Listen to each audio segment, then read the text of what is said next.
They told you gratitude was just about saying thank you, about being polite, about pretending everything's okay. But if that were true, why do so many people still feel empty even after listing their blessings? Why do we still feel overwhelmed by pressure, drowning in noise, always chasing something more? The truth is, gratitude isn't about ignoring pain or forcing a smile. It's about seeing clearly, seeing deeply, seeing what's been there all along. And Buddhism holds the key, not to fake gratitude, but to a real, grounded thankfulness, the kind that changes how you see everything, the kind that makes your morning coffee taste sacred, your worst day feel softer, and your ordinary moments glow with meaning. Buddhist masters didn't learn gratitude from fortune cookies. They learned it from silence, from suffering, from watching leaves fall and realizing that nothing is owed and everything is a gift. They discovered that even pain can open your heart. Even emptiness can be beautiful. Even the breath you're taking right now can be a doorway to peace. Tonight, as you listen, your mind will begin to slow. The noise will start to fade. Your heart will remember what it feels like to be here, not reaching, not judging, just breathing, just noticing.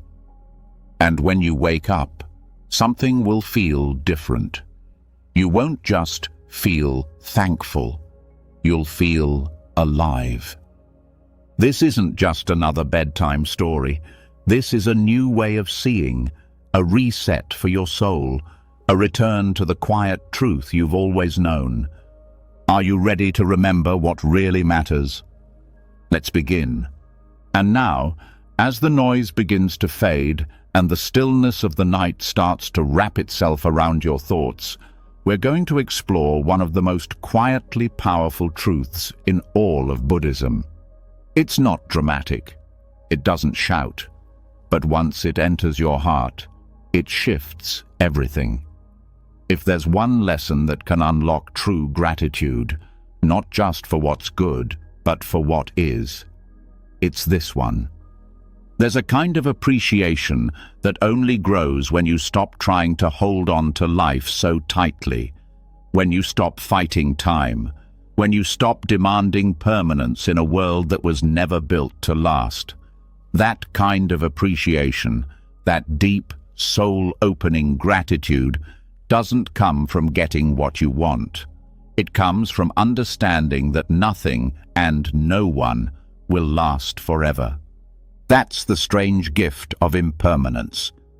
The moment that truth begins to settle in, not as a thought, but as something felt in the bones, something changes. Suddenly, every second holds weight. Every hug becomes softer. Every meal tastes richer. Not because anything outside has changed, but because you have. Because when permanence is no longer expected, presence becomes everything. Buddhism doesn't treat impermanence like a tragedy. It treats it like a teacher, one that whispers truths we're usually too busy to hear, like the way a child grows up right in front of you and you barely notice, or how the sunlight on your face today will never shine in quite the same way again, or how the people you love are here one day and memories the next. Most people walk through life trying to freeze it, trying to hold on to moments, control outcomes, keep things from changing. But the tighter the grip, the more painful the loss. Gratitude doesn't bloom in clenched fists, it grows in open hands. And when you start to open your hands, open your eyes, open your heart, you begin to see what was always there. Life's beauty, hiding in plain sight, waiting to be appreciated. There is no deeper gratitude than the kind born from awareness that this, all of this, is temporary. When you realize that the people you pass on the street, the feeling in your chest, the beat of your heart, the breath in your lungs, are all vanishing even as you notice them, It doesn't make you panic. It makes you pay attention. It's a strange kind of peace, the one that comes from knowing things will end. But it's real. It grounds you. It wakes you up. It says, don't miss this. Don't wait. Don't sleepwalk through the only life you get. And in that moment, gratitude stops being something you try to feel. It just happens. It becomes the natural response to the miracle of now. Buddhist monks practice walking meditations not to get anywhere, but to notice, to feel their feet on the ground, to hear the wind move through the trees. Because when every step is treated as if it might be the last, each one becomes sacred. When you stop taking time for granted, every second glows. This is not poetic fluff. It's a lived reality for those who train their minds to see, and it's available to anyone willing to pause. There's a story often shared in Zen Buddhism about a man being chased by a tiger. He runs and falls off a cliff, grabbing a vine mid-fall. As he hangs there, a second tiger waits below. And then he sees a wild strawberry growing beside him. He plucks it, eats it, and says, "Delicious." That's it. No escape, no miracle, just presence. Just the taste of the strawberry, one of the last things he may ever enjoy. That's impermanence. That's gratitude. That's freedom. Modern life trains people to delay appreciation, to say, I'll be grateful when I have more money, more success, more stability. But Buddhism flips it. It says, be grateful now, because now is all you'll ever have. It's not a punishment, it's a gift, a call to live with your eyes wide open, to cherish people while they're here, to love moments while they last, to say thank you even in the middle of chaos. Not because everything is perfect, but because you noticed it before it disappeared. Even pain, when held gently, becomes something sacred. It reminds you of your humanness, of your aliveness, of the fragile, beautiful mess that is existence. And when you realize that even suffering will pass, even sorrow will dissolve, a quiet strength takes root. You don't have to fear change. You start to flow with it. And that flow, that surrender, is where gratitude begins to deepen. In the West, people are often taught to hold on. But in Buddhist practice, letting go is the way. Not letting go as in giving up, but as in trusting the natural rhythm of life. Seasons change, bodies age, relationships shift, grief comes and goes, joy does too, everything moves. And in that movement, there's a wisdom that no book can teach, a truth that no guru can force upon you. You feel it when a loved one passes, when a child leaves home, when the music ends and you're left with silence. And in that silence, if you listen closely, there's something that grows. It's not loud, it's not flashy, but it's real. It's the gratitude that says, I didn't miss it, I lived it, I saw it, I loved it, and now I let it go. This lesson doesn't come easily. It requires courage to stop pretending things will last forever. It asks you to soften where you've hardened, to open where you've closed, to accept what you used to resist. But on the other side of that surrender is a kind of peace that doesn't depend on anything outside of you. It's the peace of being awake to this moment, just as it is, fleeting and full of gifts. There's something strange that happens when you stop needing things to be permanent. You start loving them more. You stop rushing. You stop numbing. You start feeling. And that feeling, even when it includes sadness, becomes something you wouldn't trade for anything, because it means you're alive, fully alive, not just existing, but truly living. Think about the last time you cried because something ended, a relationship, a chapter, a day that meant something. That ache is gratitude's twin. It's not weakness, it's proof that you noticed, that you cared, that something mattered deeply enough to hurt when it passed. And that pain, that's not something to run from, that's something to thank, because it shows that you loved. Impermanence doesn't just make us grateful for the good, it makes us grateful for the chance to feel anything at all. For the way a cold wind cuts through the air in winter, for the way sunlight dances on water, for the way a voice cracks with emotion, for every reminder that this world is temporary and breathtaking. And the beautiful paradox is this: the more you accept that nothing lasts, the more you start to truly live.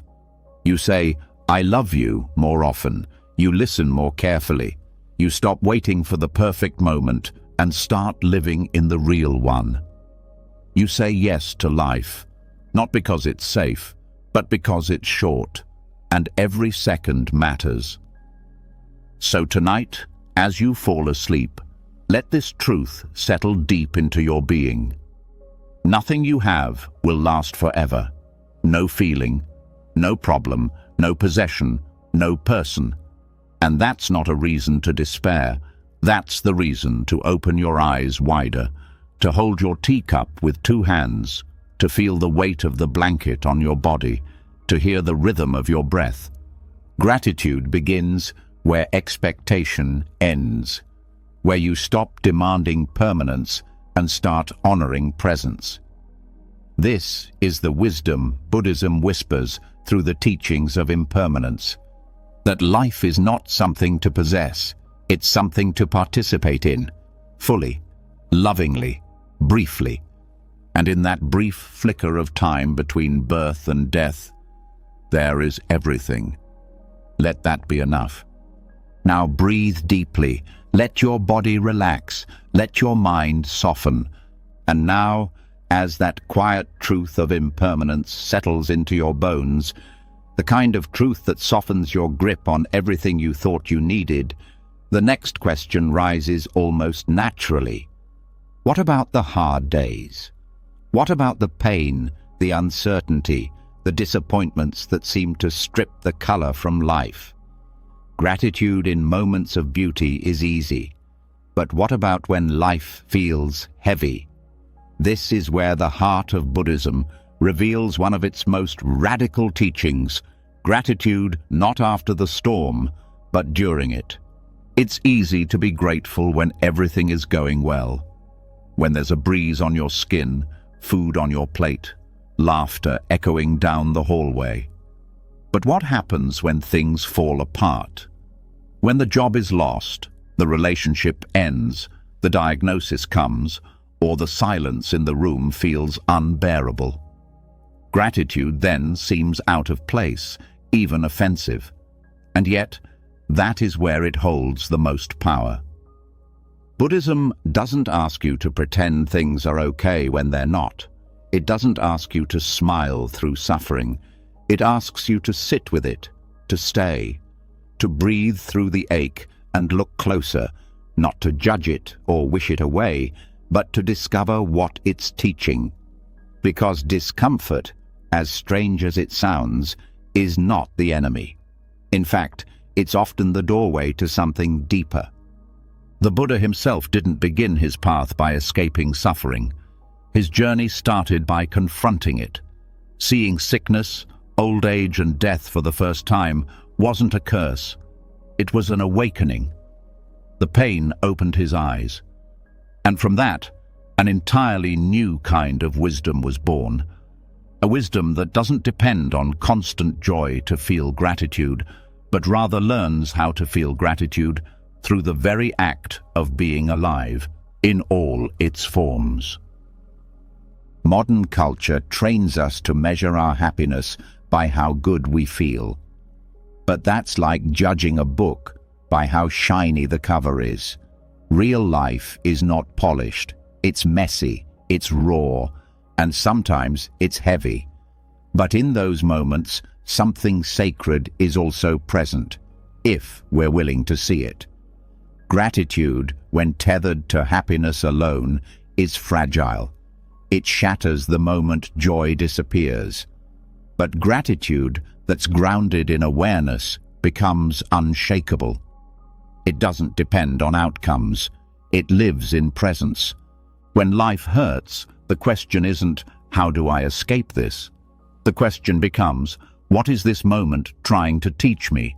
And it's in that shift, from resistance to curiosity, that gratitude can enter quietly, like a soft light through a crack in the wall. You begin to see that struggle itself carries hidden gifts. That pain has the power to purify, to humble, to connect. That even confusion is a form of guidance pointing inward. There is no growth without discomfort. That's not a motivational slogan. It's a reality. Muscles tear before they grow stronger. Hearts break before they learn to open wider. Sometimes, the thing that hurts you the most becomes the exact experience that teaches you what you needed to know all along. Gratitude in those moments isn't about celebrating the pain. It's about recognizing what the pain is waking up inside you. Buddhism teaches that suffering is not a mistake. It's part of the path. It's not a punishment for living wrong. It's the natural friction of life bumping up against our attachments, our expectations, our illusions. And when those illusions crack, what remains is truth. The truth of being human, the truth of needing others, the truth of not being in control. And somehow, even in the mess of it all, you begin to realize you are still breathing, you are still here. Gratitude in these moments isn't loud. It's not about declaring how grateful you are through gritted teeth. It's quiet. It shows up when you feel tears on your face and realize those tears mean your heart still works. It shows up when you're exhausted, but there's still a part of you that wants to keep going. It shows up when you've lost something important, but something else is rising in its place. Resilience, clarity, humility. There's a story from the Buddhist tradition about a woman named Kisa Gotami. After losing her child, she was devastated and went to the Buddha, begging him to bring her son back. He told her to find a mustard seed from any home that had not experienced death. She searched every house, but every door she knocked on told the same story, of loss, of grief, of sorrow. She returned with no seed, but with new eyes. Her suffering hadn't changed, but her relationship to it had. She had discovered she was not alone. And in that realization, a strange peace emerged. That's the kind of gratitude that suffering can unlock. Not joy in what's happened, but deep reverence for what it reveals. There's a strength that can only be born in the fire, a knowing that can only come from being cracked open. And when you've been through something hard and you come out softer, more aware, more compassionate, there's a thankfulness that arises, not for the pain itself, but for the truth it carved into you. People often think they have to wait until after the healing to feel grateful. But the truth is, gratitude can be the healing. It doesn't erase the pain, but it gives it meaning. It transforms it from senseless chaos into sacred transformation. It says, even this has value, even this can be used. Even this moment, though dark, is part of something whole. That's not easy. It takes practice. It takes presence. It takes the willingness to sit with discomfort without numbing, without running, without pretending. But the more you do it, the more you start to see the hidden layers within your struggles, the subtle ways life is still holding you, The quiet ways, healing is already happening beneath the surface, and you start to thank not just the light, but the shadows too. It's easy to be grateful for the mountain top, but the valley teaches you to breathe differently, to walk slower, to notice things you never would have seen from up high. And one day, when you look back, you'll see that the darkest seasons often planted the seeds of your brightest moments, that the cracks in your story are where the most light came in, and you'll feel a gratitude that's no longer dependent on everything going your way. It's built on something deeper. It's built on understanding that discomfort is a teacher dressed in strange clothing, that it shows up uninvited, often at the worst possible times, and yet somehow leaves behind gifts you didn't know you needed. It teaches humility, patience, resilience, compassion. It strips away the surface and introduces you to what's underneath. And there, beneath the noise and the roles and the performance, is the raw, vulnerable, honest version of yourself, the one capable of gratitude even in the middle of the storm. When you stop trying to feel only happiness and start honoring whatever arises, you tap into the core of what Buddhist gratitude is really about. It's not a transaction. It's not feel good so I can give thanks. It's a way of relating to life that says, I am here, I am paying attention, I will learn from this. And when life is hard, you no longer feel like it's working against you. You realize it's working on you. And somehow, in that awareness, gratitude begins to grow, not in spite of the pain, but because of it. So if tonight you're lying in bed with heaviness in your heart, this is your invitation to shift the lens. Not to deny your pain, but to notice what else is here too. Is there breath? Is there stillness? Is there something you've learned, someone who stayed, something inside you that refused to give up? That is where the gratitude lives. Not just in the moments when everything is beautiful, but in the ones that bring you to your knees and still offer you the strength to stand again. That's gratitude beyond happiness. And that's the kind of gratitude that never leaves. When gratitude is no longer tied to happiness, when it grows even in discomfort, something starts to shift. The eyes begin to see differently, not just the big moments, but the quiet ones, the ones that barely make a sound, the ones most people miss because they're too busy looking for fireworks. But in Buddhism, it's often these subtle moments that hold the deepest wisdom, not the grand gestures, but the unnoticed kindness, the passing smile, the door held open, the tea someone makes without being asked.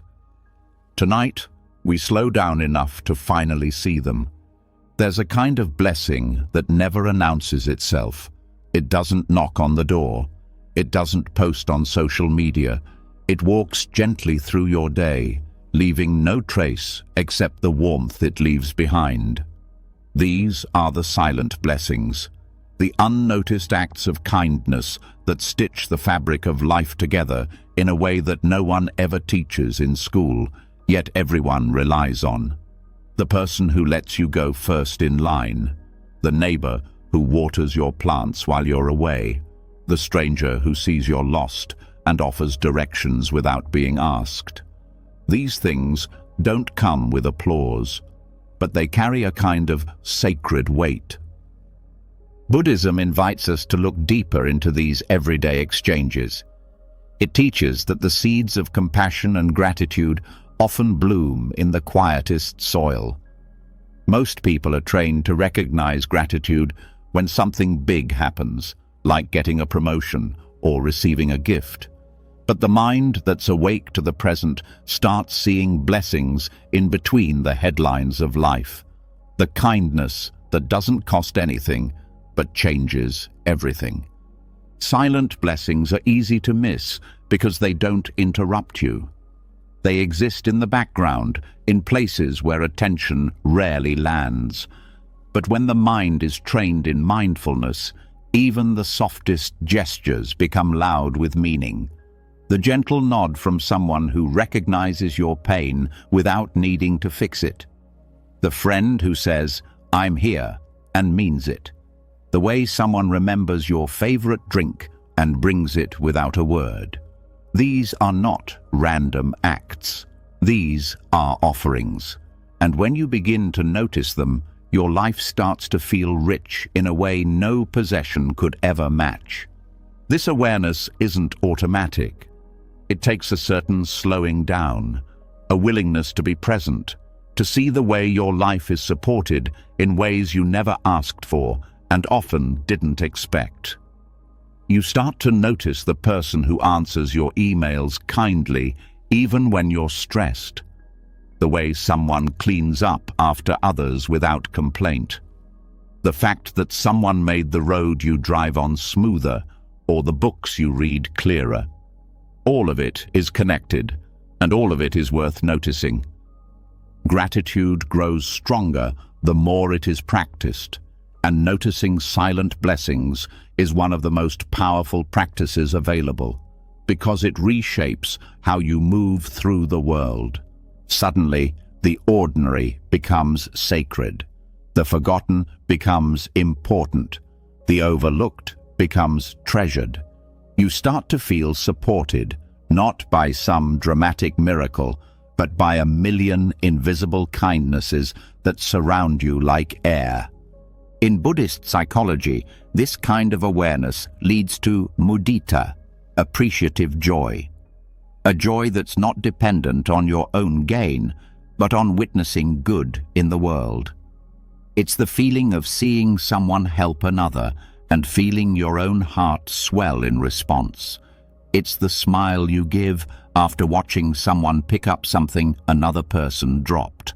It's the warmth that spreads when you see someone pause to comfort a crying child. This is not surface-level niceness. It's the recognition of our shared humanity, and it changes everything. Because when you begin to see silent blessings everywhere, your complaints begin to fade. You stop seeing the world as hostile. You stop assuming people are selfish. You begin to see the quiet effort others are constantly making. The way your life is touched by hands you've never met. The person who delivers your food in the rain. The one who answers the customer service call even though it's their 10th one that day. Gratitude expands when you realize how much of life runs on unseen kindness. Even the smallest interactions carry meaning. The way someone listens without interrupting. The way someone waits an extra second so you can cross the street. The way a teacher stays after class to explain something again. These are not chores. These are quiet gifts, and when received with a grateful heart, they transform both the giver and the receiver. Because when kindness is seen, it grows. When you thank the person who holds the elevator for you, you don't just complete a social script, you reinforce that the world is still good. This is one of the most radical forms of gratitude. It doesn't require the stars to align. It doesn't wait for everything to go right. It simply opens its eyes. And when you see life through this lens, even the mundane becomes magical.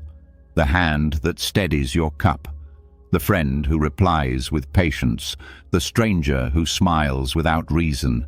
It all becomes part of a quiet current of care that runs beneath the chaos of modern life.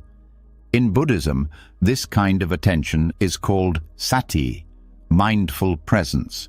It allows the mind to rest in awareness without judgment. When sati is strong, gratitude becomes effortless, because you begin to feel how much you are held by the invisible web of human decency. Even when you're alone, you're not truly alone. Someone built your home, someone purified your water, someone farmed the rice that ends up in your bowl. Gratitude grows when you see these connections, when you feel the interdependence that supports your very breath. And this isn't about romanticizing the world. It's not about pretending all people are kind all the time. It's about choosing to notice what's often ignored, to focus your awareness on the threads of goodness that still exist despite the noise. Because the more you notice them, the more you begin to embody them. And soon, you're not just seeing silent blessings, you're becoming one. You start offering help without waiting to be asked. You start listening more and judging less. You hold the door, not because it's polite, but because it's an extension of the awareness you now carry. Your kindness becomes quieter, deeper, freer from ego. You don't need to be thanked. You don't need recognition. Your presence itself becomes a kind of offering. That is the Buddhist way of service, not loud, not grand, but deeply intentional. And this is the surprising part. The more you give without needing to be seen, the more connected you feel. Because it's not the recognition that creates the bond, it's the intention. The silent wish that someone else suffers a little less because you were there. That is what gives life meaning. Not fame, not wealth, but the deep inner knowing that your existence lightened someone else's load. Gratitude for silent blessings is not just about noticing others, it's about noticing how you can contribute without fanfare, how your words, your gestures, your patience, your small choices all carry power. The way you greet someone, the way you forgive without holding it over their head, the way you answer a question with care even if you're tired. These things matter. These things ripple. And when you live with this kind of awareness, your life starts to feel less like a competition and more like a sacred collaboration. The deepest gratitude is not just felt, it's lived. It shows up in how you look at people, in how you pause before responding, in how you show up even when no one is watching. These are the practices that create inner peace. Because when you recognize silent blessings, the world becomes less of a battlefield and more of a sanctuary, a place where the smallest gestures carry the loudest echoes. So tonight, as you rest your head, remember this. Most of the kindness you've received today will never be written down, never posted online, never spoken aloud. But it happened. It shaped you. It held you. And tomorrow, you have the chance to pass it on, not with big announcements, but with small, silent blessings of your own. And that, more than anything, is what keeps the world turning. After learning to see the silent blessings all around, the unnoticed kindness, the quiet gestures that make life feel softer, another shift begins to unfold, a deeper one. Because the next level of gratitude doesn't come from what is given to you or even from what you notice in others. It comes from the rare, radical act of learning to accept what is. Not just the good parts, all of it. And not with resistance or regret, but with gratitude so deep it no longer needs things to be different in order to feel peace. This is where gratitude becomes a form of freedom, when it stops being a reaction to something going your way and starts being a way of relating to reality. Buddhist teachings don't ask you to love only the pleasant. They guide you to soften into the truth, even when it's uncomfortable. To stop fighting with what already exists. Because every time you say, "This shouldn't be happening," you disconnect from the present. And every time you say, "This is what's here, and I will meet it fully," you return to your power. Radical acceptance isn't about giving up. It's not passive. It's a courageous act of facing life without turning away. And when that kind of presence is met with gratitude, not forced, but chosen, something inside starts to unlock. The need to control loosens its grip. The habit of comparing, fixing, judging begins to dissolve, and you finally exhale. You no longer need life to match your plans to feel whole. You don't need every moment to be pleasant to feel grateful. Because you've realized that everything, every joy, every loss, every dull Tuesday afternoon is part of the same sacred fabric. Gratitude, in this sense, becomes a way of saying yes, not because everything is perfect, but because everything is real, and real is enough. Buddhist psychology teaches that suffering comes from resistance, from wanting life to be different than it is, from clinging to what's pleasant and pushing away what's painful. But when you drop that tug-of-war, when you stop arguing with the present moment, a deeper peace begins to surface, and from that peace, gratitude blooms, not because you got what you wanted, but because you finally stopped needing it. There is enormous strength in saying, "This is where I am, this is how I feel, this is what life is offering right now." That kind of honesty is the foundation of healing, and when it's paired with thankfulness, it becomes something even more powerful: liberation. Most people only feel grateful after things improve. But Buddhism teaches that gratitude is strongest when it's unconditional, when it whispers, "Thank you," even in the middle of confusion. Not for the pain, but for the clarity it can bring. Not for the hardship, but for the growth it allows. Gratitude at this level doesn't wait for the sun to come out. It stands in the rain and says, "This too belongs." Radical acceptance means no longer postponing your peace. It means not needing the next chapter to look a certain way in order to feel content now. It invites you to stop bargaining with the present moment and start embracing it. Even when it's imperfect, even when it's messy, especially then, because what if this version of life, the one you're living right now, isn't a mistake? What if it's not a detour from your path, but part of it? When gratitude starts asking questions like that, everything softens. You stop resenting your timeline. You stop chasing better versions of yourself. You stop treating now as something to get through, and you start being here, for real. This kind of gratitude doesn't ignore pain, it includes it. It doesn't pretend everything is okay. It says, even though this hurts, I trust it has meaning. That trust doesn't come easily. It's built moment by moment, choice by choice, but over time, it becomes the most stable thing you have. Not your circumstances, not other people, not your plans, but your own willingness to stay open. Think of all the energy that's spent trying to change what can't be changed. Wishing the past were different.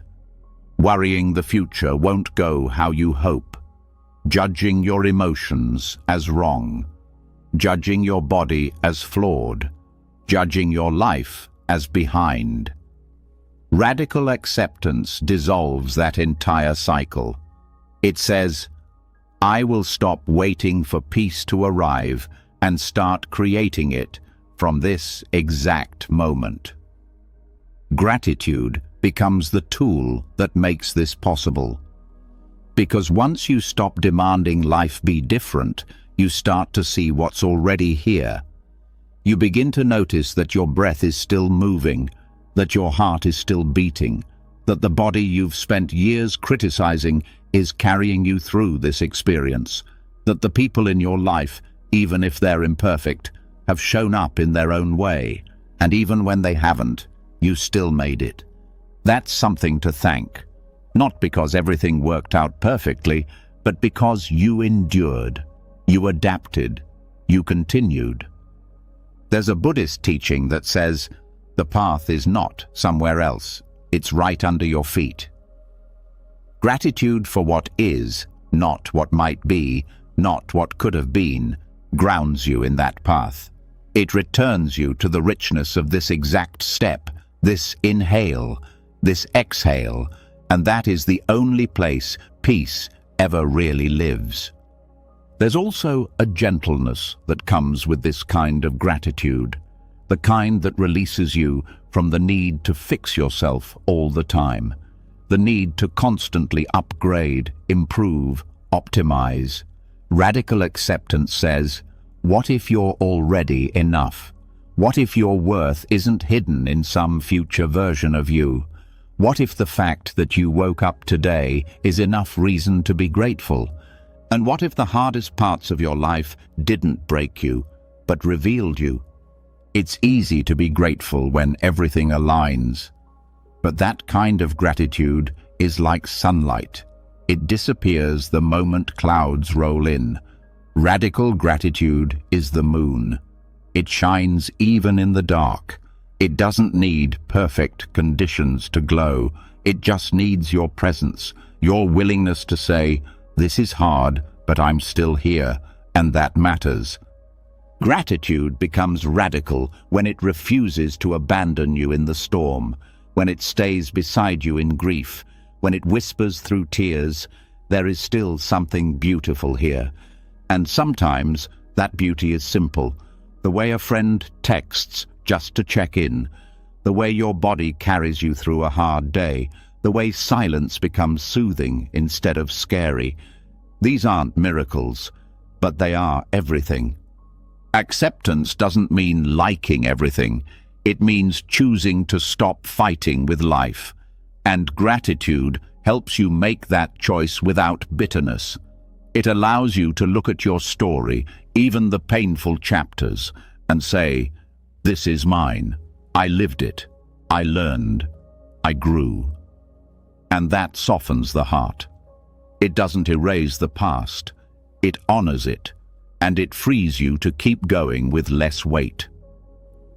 Sometimes the greatest peace comes not from changing your life, but from changing how you meet your life.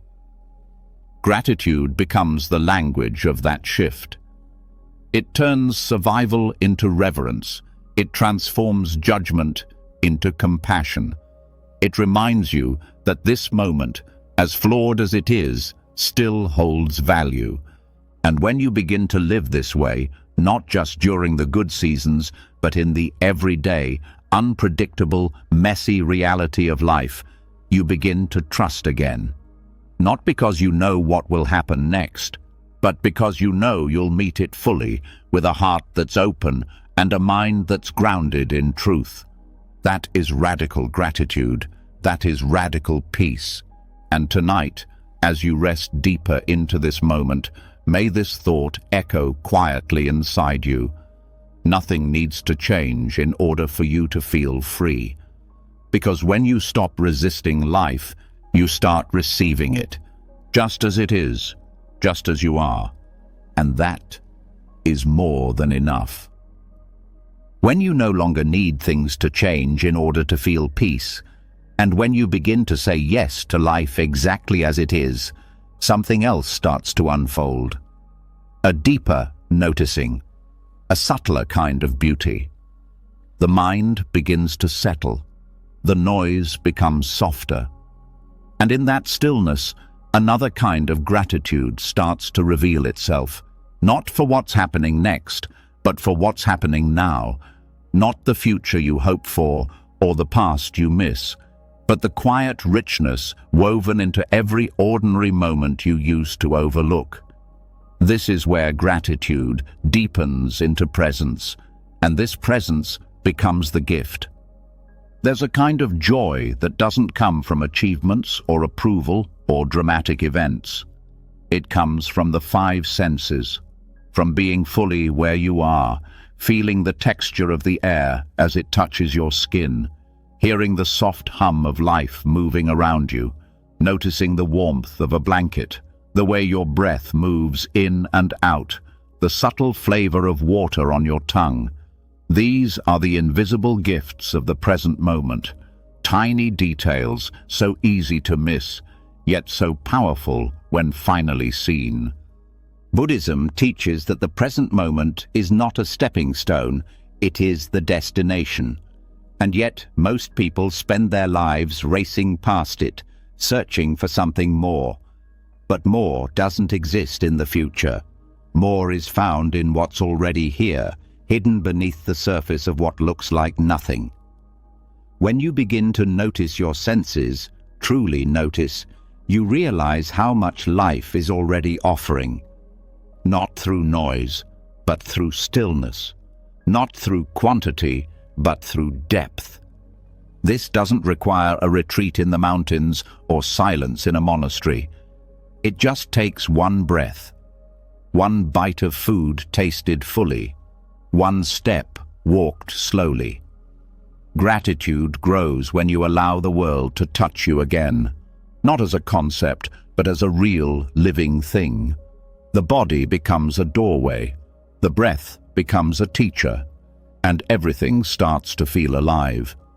When the eyes stop scanning for what's missing and start seeing what's present, everything shifts. The color of the sky becomes brighter. The feel of water on your hands while washing the dishes becomes a soft meditation. The scent of the air after rain becomes a quiet miracle. You don't have to do more, you just have to be more aware. And from that awareness, gratitude flows like water from a spring you never knew was there. This kind of gratitude doesn't rise in the mind, it rises in the body. It speaks through sensation, through the gentle pulse in your fingertips, through the rhythm of your footsteps, through the way your shoulders soften when you hear a kind voice. It doesn't need words, it only needs attention. The more you pay attention, the more you feel the gift of now, not because it's extraordinary, but because it's real. Mindfulness in Buddhism is not just about watching your thoughts, it's about feeling your life, entering into it fully, knowing the temperature of the moment, listening deeply, seeing clearly, tasting slowly, being aware of the small things that often slip through your fingers in the rush to get somewhere else. This is not a rejection of goals or ambition. It's a return to what fuels them, because without presence, no achievement satisfies. Without presence, life becomes a blur. Gratitude grows when you stop needing big reasons to feel it. When the sunlight on your face is enough. When the sound of your breath reminds you that you're still here. When the quiet ticking of a clock becomes the rhythm of time passing through your open awareness. None of these things change the world, but they change how you live in it. They pull you out of the fog of distraction and back into the realness of being alive. And that aliveness is the true gift. In the modern world, attention is constantly pulled outward. Screens flash, notifications buzz, thoughts spin. But the practice of presence invites you to come back to this moment, this chair, this breath, this sound. And when you do, you find that what's already here is more than enough. Not because it's perfect, but because it's awake. The more you train your awareness to rest in the present, the more sensitive you become to its offerings. You begin to feel the difference between eating and tasting, between hearing and listening, between touching and feeling. Life no longer passes unnoticed. You meet it with open eyes and open hands, and gratitude stops being something you practice. It becomes something you are. Each moment carries a frequency, a texture, a tone, but you only hear it when you slow down. The flicker of candlelight, the gentle hum of electricity, the steady sound of your breath flowing in and out without needing your permission. These aren't just background details. They are the music of now, and the more you hear it, the more it begins to heal what was once restless. Buddhist teachers often guide students to return to the breath, not to control it, but to feel it, to let it anchor the attention back to this very moment. The inhale as it cools the nostrils, the exhale as it warms. It's not dramatic, but it's real, and it becomes a reminder you're alive. That alone is worthy of thanks. There's a softness that develops from this practice, a sense of returning to yourself, not the self that's achieving or performing, but the one that is simply here, being, sensing, noticing, the one that feels the ground beneath your feet and says, "This is enough." That kind of gratitude doesn't come from effort. It comes from presence, from the willingness to stop for long enough to receive what's already being given. And sometimes the most beautiful gifts are the ones no one else can see. The moment you touch something warm after being cold. The peace that fills your chest after a deep breath. The way a single word from a friend lands in your body and melts your defenses. These things can't be posted or measured, but they're real, and they change you from the inside out. This is why the Buddha taught that awareness is the path, because awareness makes everything available. When you're truly here, life meets you fully, and gratitude becomes the natural response, not because the moment is rare, but because you are present enough to notice it. This is not about slowing down your life. It's about deepening your attention, about learning to see the moment you're in as sacred, not someday, but now. The gift is not waiting in the future. The gift is breathing through your nose right now. It's the weight of the blanket on your legs. It's the sound of your heart beating in your chest like a drum that's been playing since the day you were born. The present moment never asks for anything. It only offers, over and over again.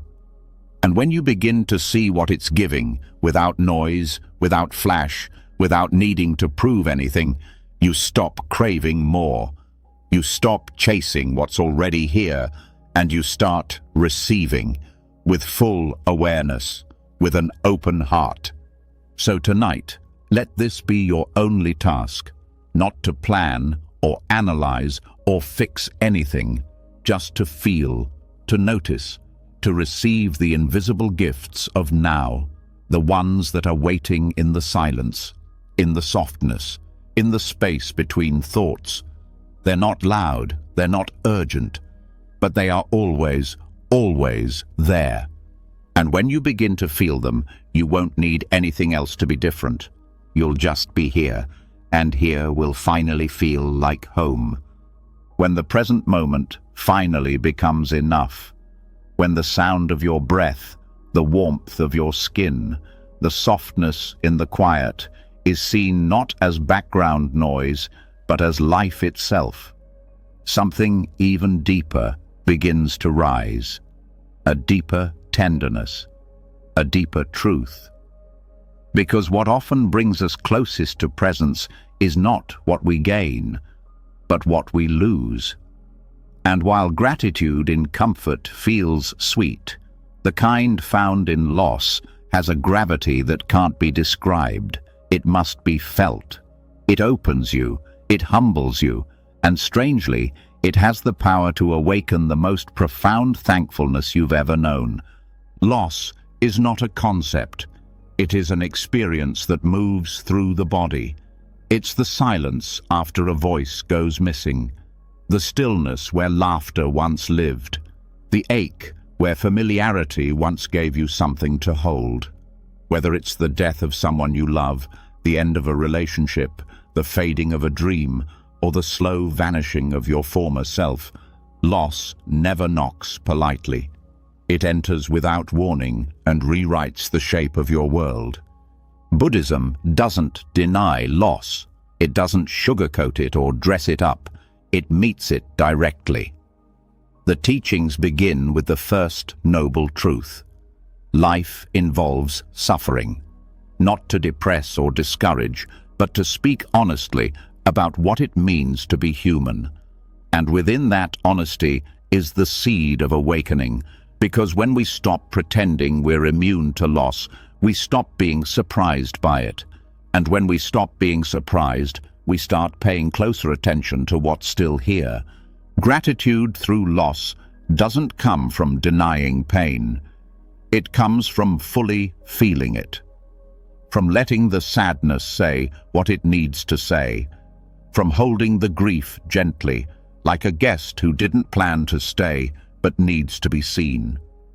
In Buddhism, there's no pressure to move quickly through sorrow. In fact, there's deep respect for the way grief unfolds, slowly, quietly, honestly. And as it unfolds, it often reveals something underneath: clarity. Clarity that shows what mattered, who mattered, what remains, and what was never truly lost to begin with. When something is taken away, the mind naturally rushes to fill the space. But Buddhism invites you to pause, to sit with the empty chair, the unanswered phone, the quiet moments where a familiar presence is no longer found. Because in that pause, something unexpected begins to rise. Not just sadness, but reverence. Reverence for what once was. Reverence for how deeply you felt. Reverence for the fact that you loved enough to feel this kind of loss. There's a Zen proverb that says, "Let go or be dragged." But letting go in Buddhism doesn't mean forgetting. It doesn't mean erasing the past or pretending something didn't matter. It means loosening your grip on what can no longer be held and gently placing your hands over what remains. Because something always does. A memory, a lesson, a kindness you now extend more freely. Gratitude doesn't require you to be over your loss. It simply invites you to look again, to notice the new shape life has taken. Sometimes the people who leave this world leave something behind that can never be taken. The way they made you laugh, the way they made you feel seen, the way they shaped your perspective. Gratitude grows when you stop focusing only on what's gone and start honoring what remains. And not just in your memory, but in your behavior, in your presence, in how you show up now. In Buddhism, there's the concept of continuation, that nothing truly ends. Everything becomes something else. The leaf that falls becomes part of the soil that feeds the tree. The tears that fall become part of the healing that helps someone else. Even your sorrow, when seen with gentle eyes, becomes a kind of offering, a reminder to others that love always leaves a trace. Gratitude through loss is not flashy. It's quiet. It's the moment you notice the sky and feel your loved one in the light. It's the smell of something familiar that pulls a name from your heart. It's the silence that used to hurt, but now brings peace. It's the day you laugh again, not because the pain is gone, but because it's no longer the only thing you feel. Loss teaches you to pay attention differently. You no longer assume anything will last. You no longer expect time to wait. And because of that, every moment becomes more vivid. Every conversation becomes more sacred. You stop holding back. You say the words. You listen with both ears. You cherish the now, not out of fear, but out of deep, living gratitude for what is still possible. There's a Buddhist practice known as Maranasati, or death awareness meditation. Practitioners reflect daily on the fact that life is fragile, not to become morbid, but to become awake, to stop postponing love, to stop delaying presence, to stop assuming there will always be more time. This awareness doesn't create despair. It creates urgency to live fully. It deepens the gratitude for the breath you still have. In the heart of grief, the teachings say, feel everything. Do not rush. Do not numb. Do not perform strength. Instead, let the sadness become part of your path. Let it soften your edges. Let it open you to others who are hurting. And as it does, you begin to notice things you couldn't before. The way someone stays silent with you in a room and somehow says everything. The way a gentle breeze can feel like a hand on your back. The way a single flower blooming can carry more meaning than an entire bouquet ever did. You begin to see that not all presence requires a body, that love does not need to be held to be felt, that even in absence there is connection, and in that connection gratitude returns, quietly, powerfully, not in spite of your loss, but because of how much it taught you to see. When something breaks, what's left is often more honest, less decorated, but more real. That's what loss does. It strips away illusion. It reveals truth. And truth, when embraced fully, always leads to gratitude. Not because everything is okay, but because everything is real. The people you've lost, the places you'll never return to, the seasons that passed too quickly, they aren't gone. They live in your choices. They live in your awareness. They live in your ability to look at someone else's pain and say, I understand. That understanding is a form of gratitude. It says, this hurt me deeply, and yet I'm still open. And if you're still open, even with a broken heart, then you've already begun to transform loss into something sacred. Buddhist monks chant not only for blessings, but for those who have passed. Not because they believe the dead need words, but because the living need reminders. That love does not end. That memory is a form of connection. That grief is not an interruption of life, it is a thread woven through it. And when held with care, it becomes a source of wisdom, of gentleness, of grace. Gratitude through loss is not about pretending. It's not about silver linings or forcing meaning. It's about honoring the depth of what you felt, the truth of what was shared, the reality of what was lost. And then, from that place of deep honesty, looking around and noticing, there is still breath, there is still time, there is still something to give. You can still love. You can still hold. You can still remember. You can still say thank you, not because you moved on, but because something inside you moved deeper. So tonight, if there is someone or something you miss, let that missing become sacred. Let the ache be a prayer. Let the love you once gave become the love you give now in a different form to someone else who needs it. Because loss may change the shape of what's possible, but it never takes away your ability to be present, to feel, to offer, to grow. And in that presence is the softest, strongest form of gratitude there is. Loss has a way of sharpening your awareness. It takes what you once took for granted and makes it sacred. It teaches you how to hold moments fully because they won't come again in quite the same way. That kind of gratitude comes from being cracked open. But once the heart is opened that wide, the next challenge is keeping it open in a world that pulls your attention in every direction. Because what steals gratitude more quietly than grief is distraction. Not pain, but noise. Not heartbreak, but constant interruption. And nowhere is that more present than in the digital world. In Buddhist practice, Mindfulness is about presence, fully experiencing one thing at a time. But in modern life, most people live in fragments.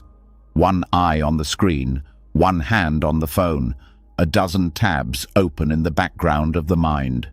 You're there, but not really. You're scrolling, but not seeing. Connected, but not nourished. And this disconnection from presence is also a disconnection from gratitude. Gratitude doesn't live in the future or the past. It lives in now. But the digital world is designed to pull you away from now.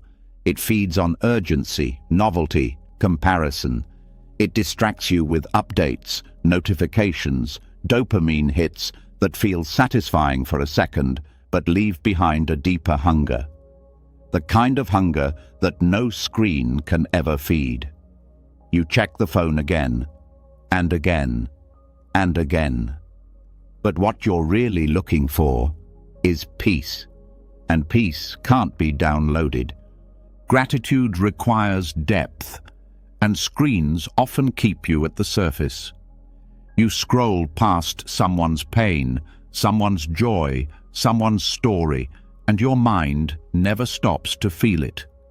You're exposed to everything, but connected to nothing. And slowly it becomes harder to appreciate the simple things. The warmth of your tea, the look in someone's eyes, the feel of a breeze. Because your mind is trained to chase stimulation, not savor stillness. In Buddhism, the practice of retreat is not about escape. It's about return. Returning to the self, to the breath, to what is real and unfiltered and alive. Digital detox isn't a trendy challenge. It's a spiritual discipline. It's an act of protecting your ability to see clearly, to feel deeply, to respond instead of react, and most of all, to remember what matters. The moment you disconnect from your devices, the mind starts to panic. It tells you something important might be missed, but that fear is often rooted in habit, not truth. What you actually begin to notice in those moments of silence is how much was already being missed. The conversation you weren't fully in, the food you didn't taste, the music you stopped hearing because you were trying to capture it instead of experiencing it. Gratitude begins to return when you slow down enough to receive again.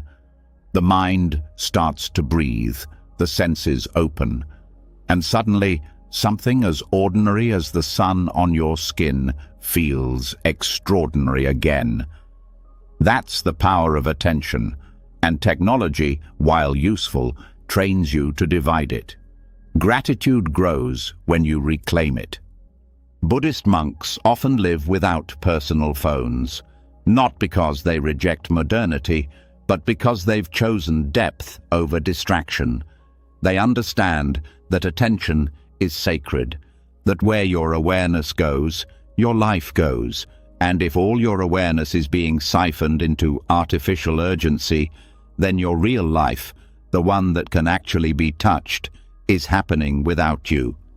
Technology is not the enemy, but unconscious use is. When you reach for your phone without knowing why, when you refresh a screen hoping for something that never satisfies, when you fall into a hole of other people's lives and forget to show up for your own, that's where gratitude disappears, not in big moments, in small, subtle leaks of presence. Gratitude doesn't need perfect conditions. It only needs your awareness, and awareness needs space. That's why digital detox is more than a productivity hack. It's a return to mental clarity. It allows you to reset your nervous system, to feel silence again, to watch your thoughts instead of being pulled by them. And in that clarity, you start to appreciate what doesn't change when the phone is off. Your breath remains. Your body continues. The people around you still exist. The sky hasn't gone anywhere. These are the real constants, but you can only feel their gift when your attention is not being swallowed by a screen. That's why even small acts of digital restraint can open the door to something deeper. Turning off notifications, leaving the phone in another room, taking a walk without anything to capture, eating without multitasking. These acts seem small, but they carry a powerful message. I am here, and being here matters. Gratitude requires presence, and presence requires space. Without space, the heart gets crowded, and a crowded heart cannot feel deeply. That's why detoxing from digital noise is not just helpful, it's healing. It clears the static so you can hear again, not the news, not opinions, but the soft, steady voice of life moving through you. The part of you that remembers how to feel wonder, how to notice beauty, how to give thanks for something as simple as silence. There's a kind of loneliness that doesn't come from being alone. It comes from being disconnected from yourself. And screens, when used mindlessly, amplify that disconnection. You're surrounded by people's highlight reels, but can't remember the last time you felt truly connected to your own joy. That kind of detachment leads to restlessness, to emptiness. But when you unplug, even briefly, you begin to feel your own rhythm again, your own heartbeat, your own thoughts, uninterrupted. And in that reconnection, gratitude finds a home again. Buddhist practice encourages direct experience, not filtered through cameras or curated through captions, just raw, honest being. What does this moment feel like? What is your breath doing right now? Can you feel your feet touching the earth? These questions don't lead to knowledge, they lead to presence, and presence leads to gratitude, not because everything is ideal, but because it's real. One of the most powerful things you can do for your inner peace is to reclaim your attention, to stop giving it away so easily, to realize that your ability to focus is not just a skill, it's your life force. And every moment you take back from distraction is a moment that can be filled with wonder, with awe, with thanks. So the next time you feel the urge to check something, pause. Ask, what am I really looking for? Often the answer is connection, meaning, validation. But the truth is, what you seek out there has always lived in here, in your breath, in your senses, in your stillness. And when you come back to that, you don't just find peace, you find a gratitude that doesn't rely on updates or likes or responses. It rises from a deeper place, from being fully, completely here. So tonight, as you begin to rest, allow yourself the luxury of disconnection, not from others, but from distraction. Let your breath become more interesting than the next scroll. Let the weight of your body on the bed feel more grounding than any headline. Let the silence between these words guide you home to the present. That's where your gratitude lives, and it's been waiting for you all along. After stepping away from the constant pull of screens and rediscovering the quiet power of attention, something begins to settle. The noise fades, the urgency loosens, and in its place grows a different kind of awareness, an awareness that doesn't want more, but starts asking a harder question. What if this is already enough? Because maybe the issue was never that life wasn't full, but that we were too distracted to notice its fullness. And in Buddhism, that noticing of what's already here, already working, already beautiful, is not just wise, it's liberation. Enough is not a place. It's a feeling, a state of inner clarity that doesn't depend on your bank balance, your achievements, or how much applause you receive. It is the silent realization that chasing more was never the path to peace, and that peace, ironically, was always waiting beneath everything you thought you needed. The Buddhist path doesn't condemn success or ambition, but it warns of craving, of the restless hunger that tricks you into believing happiness is always just one step away. Contentment is not laziness. It's not settling. It's the radical act of pausing and looking around and saying, right now, there is enough. It's the realization that more stuff, more titles, more control doesn't bring more freedom. It often brings more attachment, more stress, more confusion. And when the mind is clouded by that, gratitude suffocates. The Buddha called this craving tanha, a thirst that has no end. The more it is fed, the more it grows. You chase the next thing, then the next, and you tell yourself it's normal. But deep down, a quiet voice begins to whisper, this isn't it either. You reach the goal, and instead of peace, you feel emptiness wrapped in accomplishment. Buddhism doesn't ask you to stop wanting. It asks you to look closely at your wants and ask, where are they leading me? Gratitude grows when wanting fades. Not because you have nothing, but because you've finally looked at what you do have. Your breath, steady and loyal.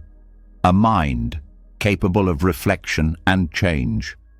A heart, still open despite what it's been through. A sunrise you didn't have to pay for. A friend who still listens. Enough is not measured in abundance. It is measured in awareness. There's a reason monks own so little.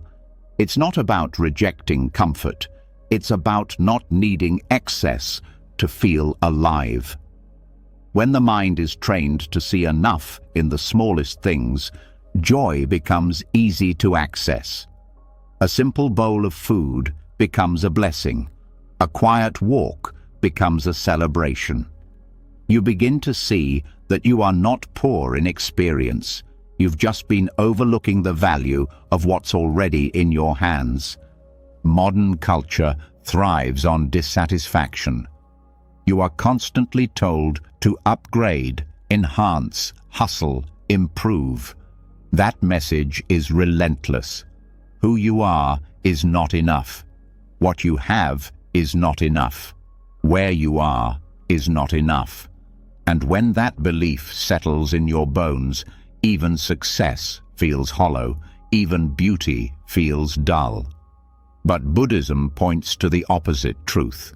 Enoughness is not something to earn, it is something to remember.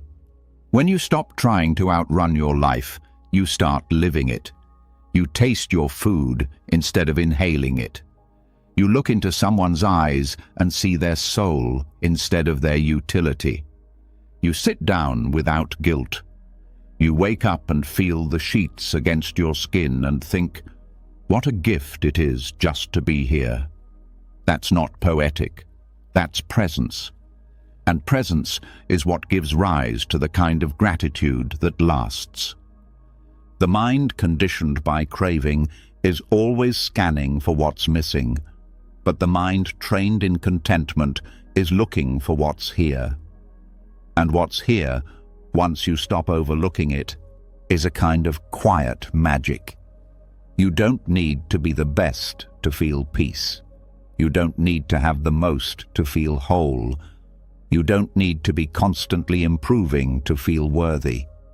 Enoughness is not laziness, it is spiritual clarity. In Buddhism, there's a term santuti. It means contentment, satisfaction, the joy of enough. It is considered one of the greatest inner treasures, because when you feel enough, you stop needing the world to constantly validate you. You stop comparing. You stop rushing. And in that space, your true life begins to unfold. Not the life you were sold, but the life that was always here, waiting. You start to feel grateful for things others miss, the way the light hits the wall in the afternoon, the way your hands still function, the way a bird sounds when the world is quiet. These aren't grand experiences, but they're real, and when your heart is content, they become more than enough. They become sacred. Craving tells you happiness is in the next moment. Contentment says happiness is in this one. Craving says you're not quite there.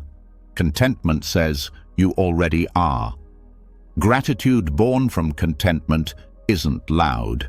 It doesn't need to be shouted. It shows up in the way you eat slowly, the way you respond with softness, the way you walk without rushing, the way you no longer feel the need to prove your worth.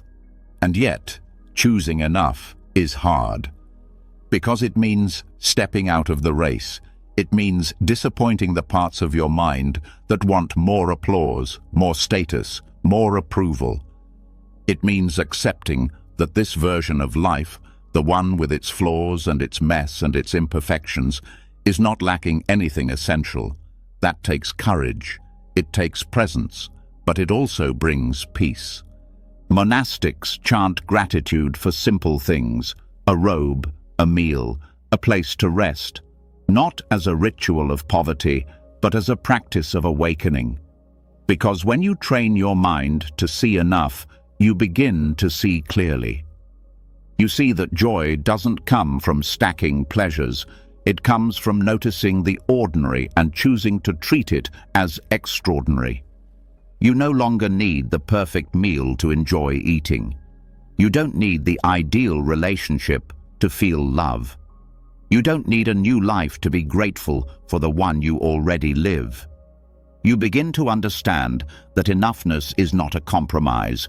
It is a form of deep spiritual maturity, a sign that you have stopped bargaining with the world and started honoring it.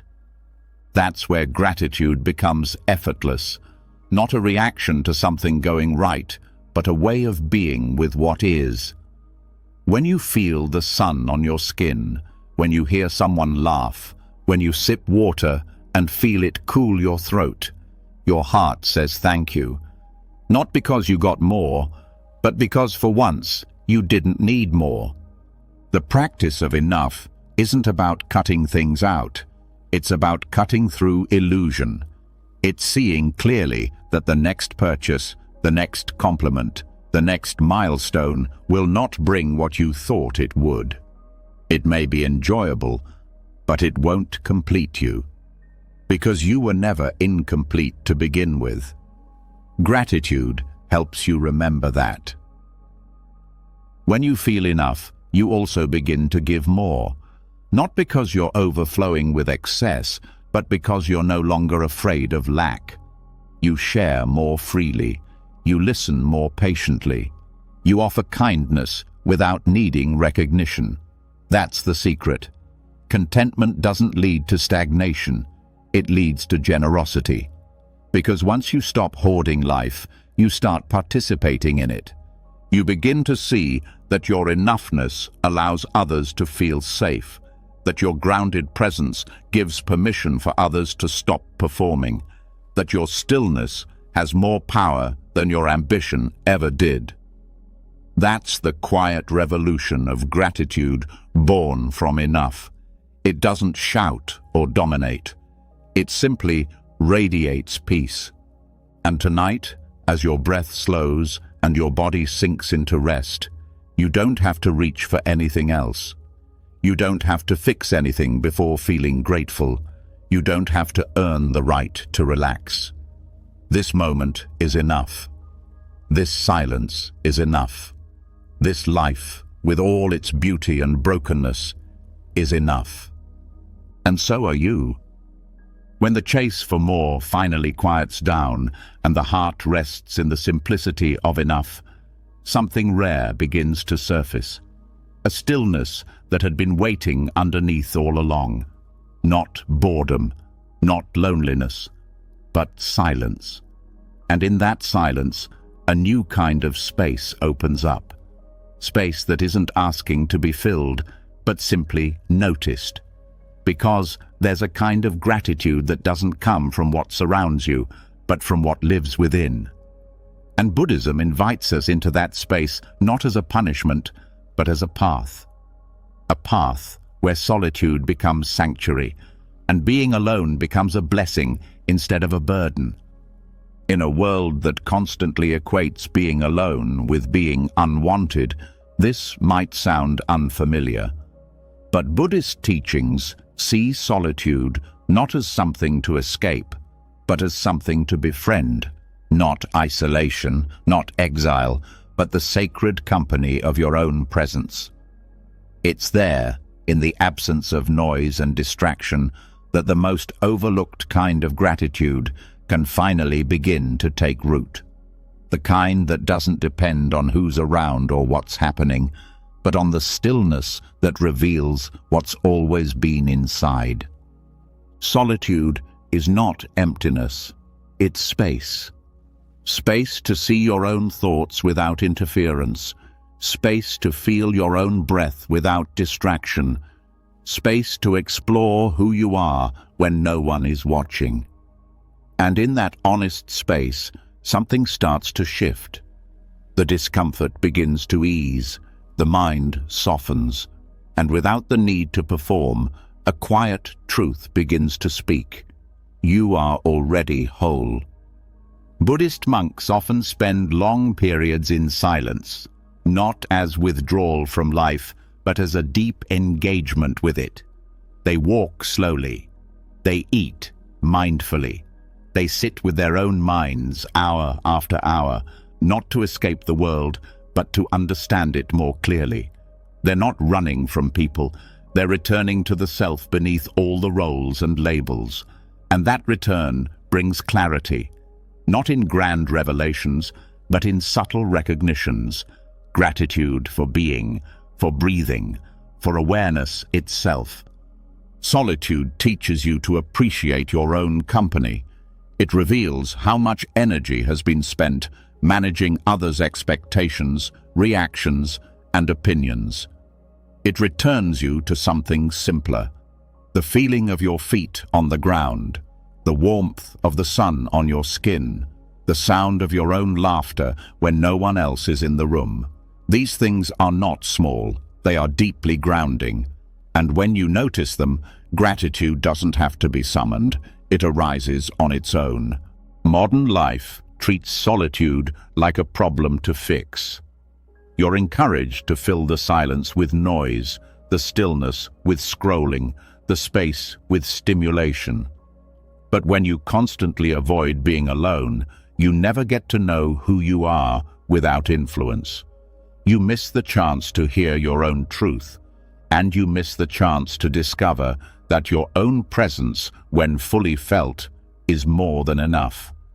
The Buddha himself found awakening not in a crowd, but under a tree, alone. Not because he was running from the world, but because he was facing it honestly, without distraction. That's what solitude allows. An undistorted look at your thoughts, your heart, your habits. At first, that honesty can be uncomfortable, but over time, it becomes a source of strength. You stop needing noise to feel real.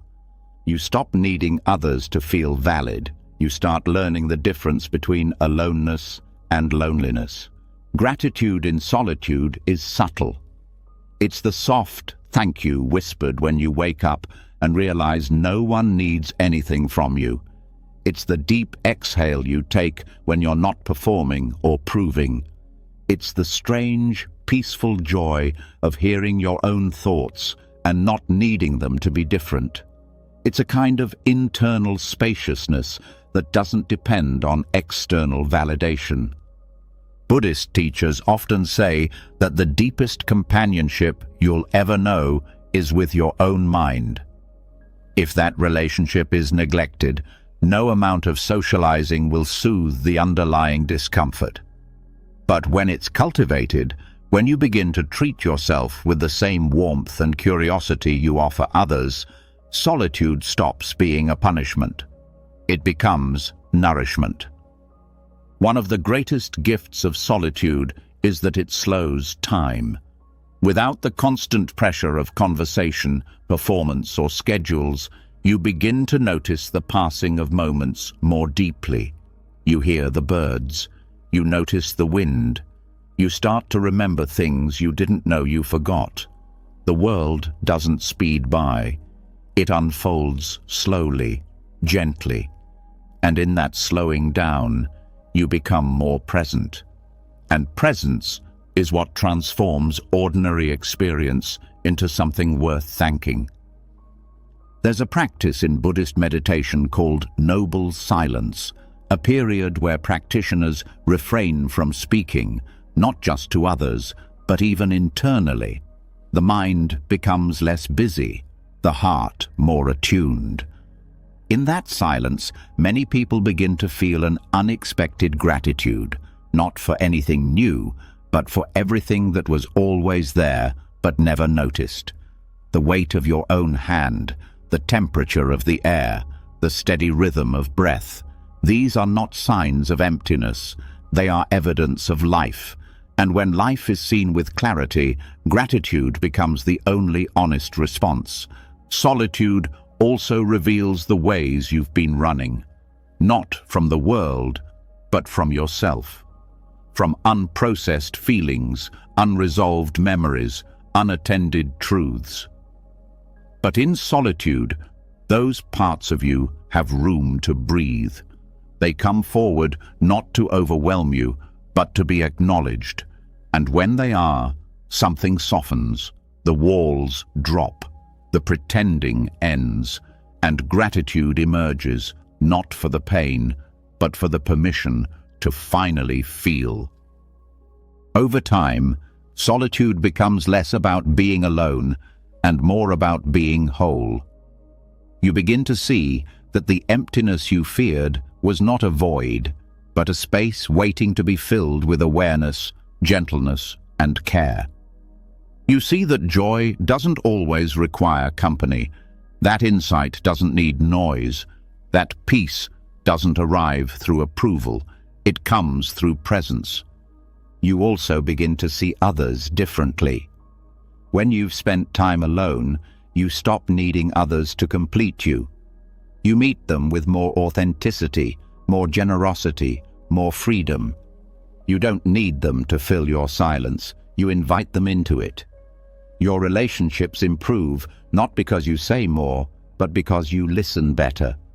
And that listening started when you finally listened to yourself.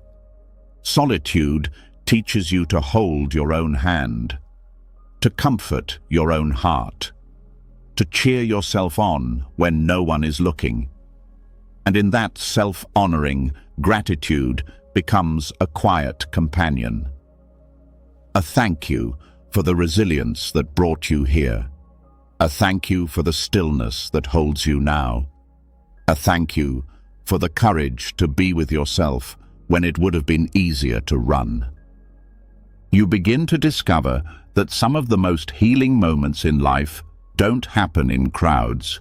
They happen in the early morning, when the world is still asleep and you're sitting in silence with your tea.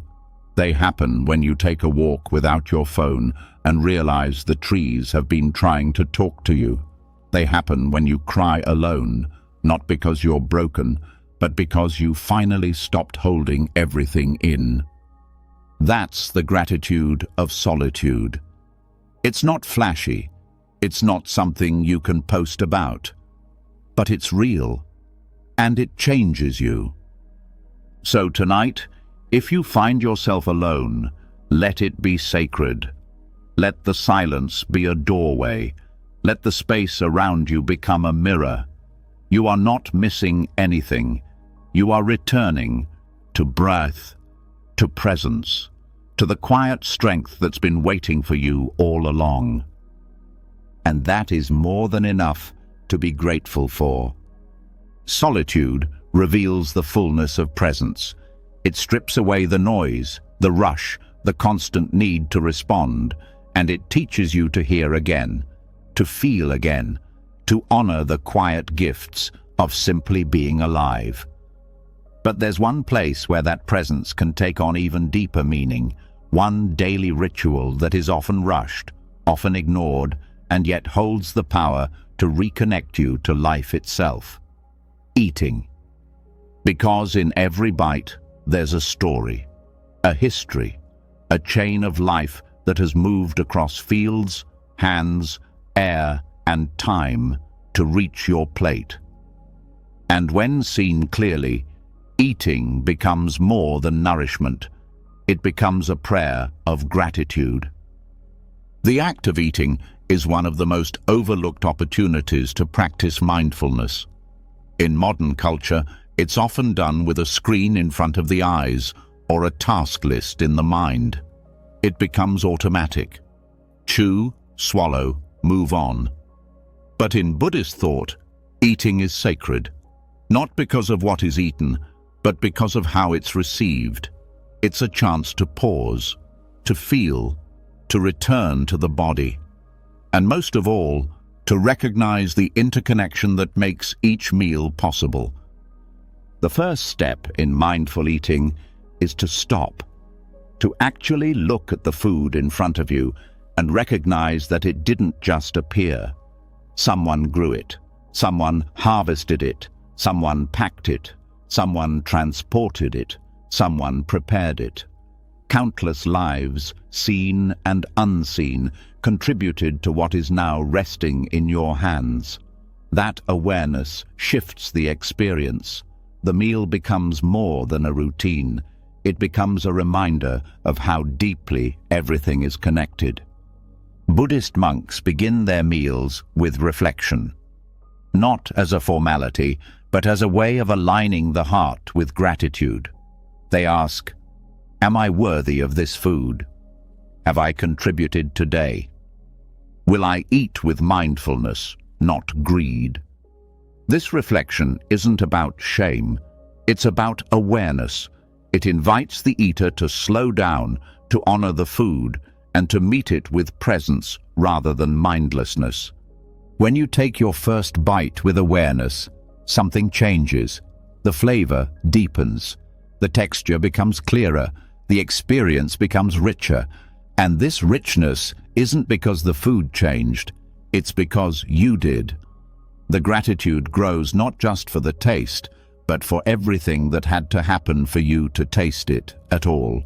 The soil, the sun, the rain, the labor, the moment. It all comes together in that bite.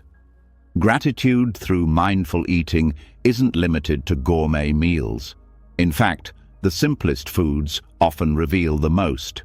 A warm bowl of rice, a slice of bread, a piece of fruit. When eaten slowly, when felt fully, these become reminders that life is always offering nourishment. Not just through flavor, but through connection. That every bite is a link in the web of existence. This is not about perfection. You don't have to turn every meal into a ceremony, but even one bite taken in silence, with presence, can shift something in you. It can bring you out of autopilot. It can soften your relationship to food. It can remind you that this act, this everyday, often forgotten act, is a form of receiving. And when you truly receive, gratitude arises naturally. Mindful eating also teaches moderation. When you eat slowly, you notice your body's cues more clearly. You stop when full. You savor more with less. The need to consume out of boredom, emotion, or habit begins to fade. You no longer eat just to fill space. You eat to honor the life that supports your own. That is one of the most powerful shifts in Buddhist practice, turning the act of consumption into an act of reverence. Gratitude grows when you feel supported. And what is food if not support? Not just physically, but emotionally, spiritually, relationally. Food brings people together. It tells stories. It holds memories. But when rushed, all of that is lost. The taste fades. The meaning dissolves. and you're left full in the stomach, but empty in the heart. Mindfulness is what brings it back.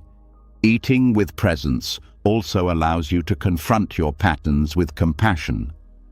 You begin to see what you reach for when you're anxious, what you avoid when you feel shame, what you crave when you're lonely. And rather than judging these patterns, you learn from them. You slow them down. You meet them with kindness, because the goal is not control, it's understanding. Understanding is what allows transformation, and transformation opens the door to deeper gratitude. When you prepare your own food, mindfulness begins even earlier. Washing the vegetables becomes a meditation. Slicing with care becomes an act of love. Cooking slowly becomes a ritual of service. You begin to thank the food not just with words, but with your attention. You treat each step with gentleness, and that energy flows into what you create. The food becomes an offering, not just to yourself, but to everyone who eats with you. In Buddhist temples, meals are often shared in silence. There's no conversation, no entertainment, just the sound of spoons, chewing, and breath. At first, it can feel strange, but then something clicks. The silence becomes supportive, the senses heighten, the connection deepens. You realize that gratitude doesn't need to be spoken to be felt. It can move quietly, from mouth to heart to mind. You also begin to understand impermanence more intimately. The food that nourishes you now will be gone in minutes. The fullness you feel will fade. The moment will pass. But rather than mourning that, you appreciate it more. You taste while you can. You give thanks while it's there. And you let go without grasping. That's the beauty of mindful eating. It teaches you to live fully in each moment, even as it disappears. This awareness carries over into the rest of life. You begin to approach other routines with more reverence, washing your hands, pouring tea, feeding your child. You stop seeing these acts as tasks. You begin to see them as expressions of gratitude, and this shift creates peace, not because life became easier, but because it became more felt. Food, when eaten mindfully, becomes a mirror. It reflects your state. It reveals your habits. It shows your pace. But it also shows your potential to slow down, to receive, to notice, to thank. You don't have to wait for a holiday or a special dish. Every meal can become a place of return, a place to come home to your breath, to your body, to the blessings that are too often eaten in a rush. The practice doesn't require much, just presence, just one breath before the first bite, just one moment of stillness before reaching for more. That's all it takes. Gratitude doesn't grow in quantity, it grows in attention, and that attention, when given freely, turns even the simplest meal into something sacred. So, the next time you sit down to eat, pause. Feel the weight of the bowl, the warmth of the steam, the colors, the scent, the texture. And then take a slow bite. Taste fully. Swallow completely. Feel the nourishment reaching your body, and let your heart whisper the quiet truth. This is enough. This is a gift, and I am grateful. Because gratitude, at its core, is not about what you have. It's about how deeply you receive what's already been given. After rediscovering the sacredness in each bite of food, after learning to slow down long enough to honor the simple act of nourishment, something else becomes easier to feel. A deeper thread. A quiet realization that every meal, every ingredient, every step in the ritual of eating involved countless lives, most of whom we'll never meet.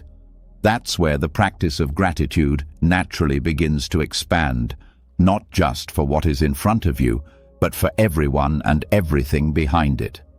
Gratitude moves outward, and in Buddhism, this expansion leads to one of its most profound insights: interdependence. The understanding that no one lives in isolation and nothing is truly done alone. Gratitude becomes transformational when it's no longer limited to personal blessings, when it starts to touch the invisible hands that have made your life possible, the people whose names you'll never know, the strangers who grew your food, paved your roads, delivered your packages, built your home, kept the power on, cleaned the streets. These are not extras in the background of your story. They are the fabric of it.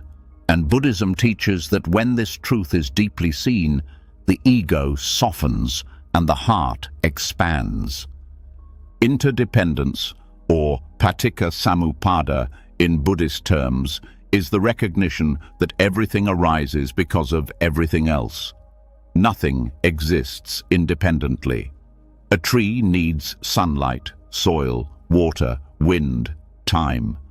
A human being needs language, culture, shelter, care. Even your thoughts are shaped by experiences you didn't choose. You didn't invent the alphabet. You didn't create the internet. You didn't build the chair you're sitting on.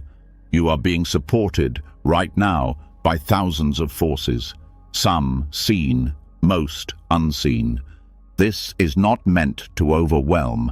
It's meant to awaken a deeper kind of gratitude, one that bows silently to the people you may pass on the street without a second glance, one that respects the janitor as much as the doctor, one that sees the value of each link in the chain, knowing that when even one link is missing, everything changes. The mind conditioned by separation says, "I did this myself." The mind trained in interdependence says, "I walk on the efforts of others." And from that view, even the most routine things begin to glow with appreciation. That cup of tea, it took hundreds of people to make possible, from the farmer to the factory worker to the truck driver to the shopkeeper. Gratitude then becomes not just a feeling, it becomes a lens, a way of seeing the world with new eyes. When you start thanking strangers in your heart, something shifts in your energy. You stop seeing the world as full of enemies or competitors. You begin to feel held, supported, connected. That connection doesn't require conversation. It doesn't need to be returned. It just needs to be felt. And when it is, even traffic feels different. Even waiting in line becomes a reflection of human rhythm, not as an inconvenience, but as a shared experience. Buddhism emphasizes compassion not as a concept, but as a direct result of understanding interdependence. When you see clearly that your well-being is tied to others, it becomes natural to wish them well. Even if they'll never know, even if they'll never thank you back. Because the point is not to be seen as good. The point is to recognize goodness as a shared responsibility. There is a practice in some Buddhist traditions where practitioners dedicate the merit of their meditation to all beings, not just friends or family, but all living things. This isn't symbolic.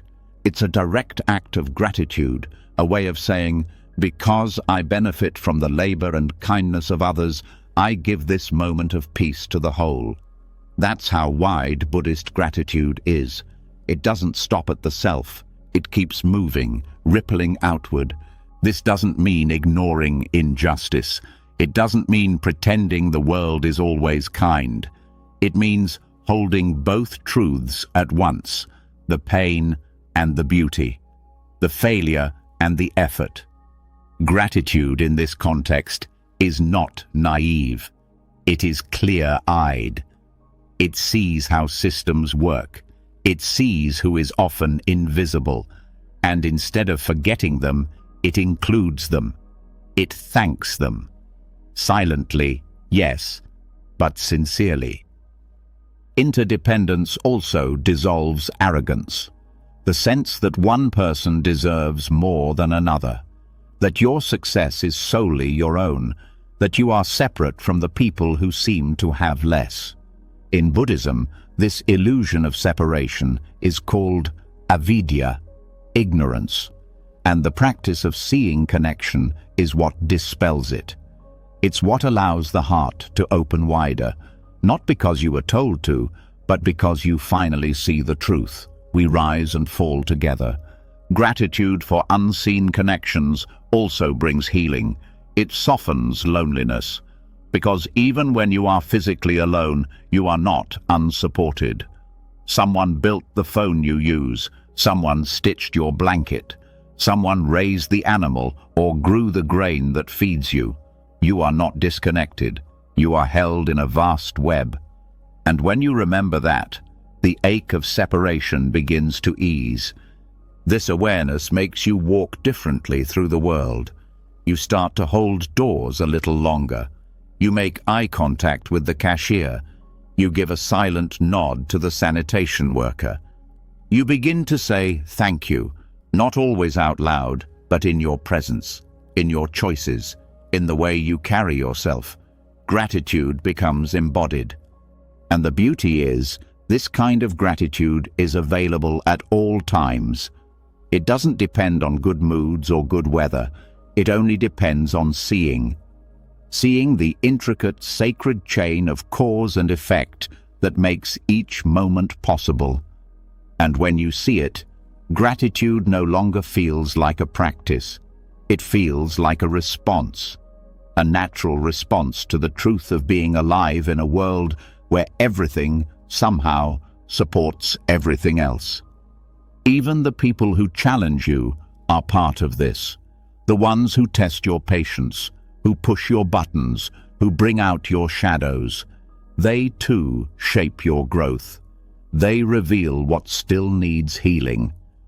And if seen from a place of wisdom, even that difficulty can be met with a strange kind of thanks. Not for the pain, but for the chance to respond with clarity instead of reactivity. Gratitude for unseen connections is not sentimental. It is fierce. It is clear.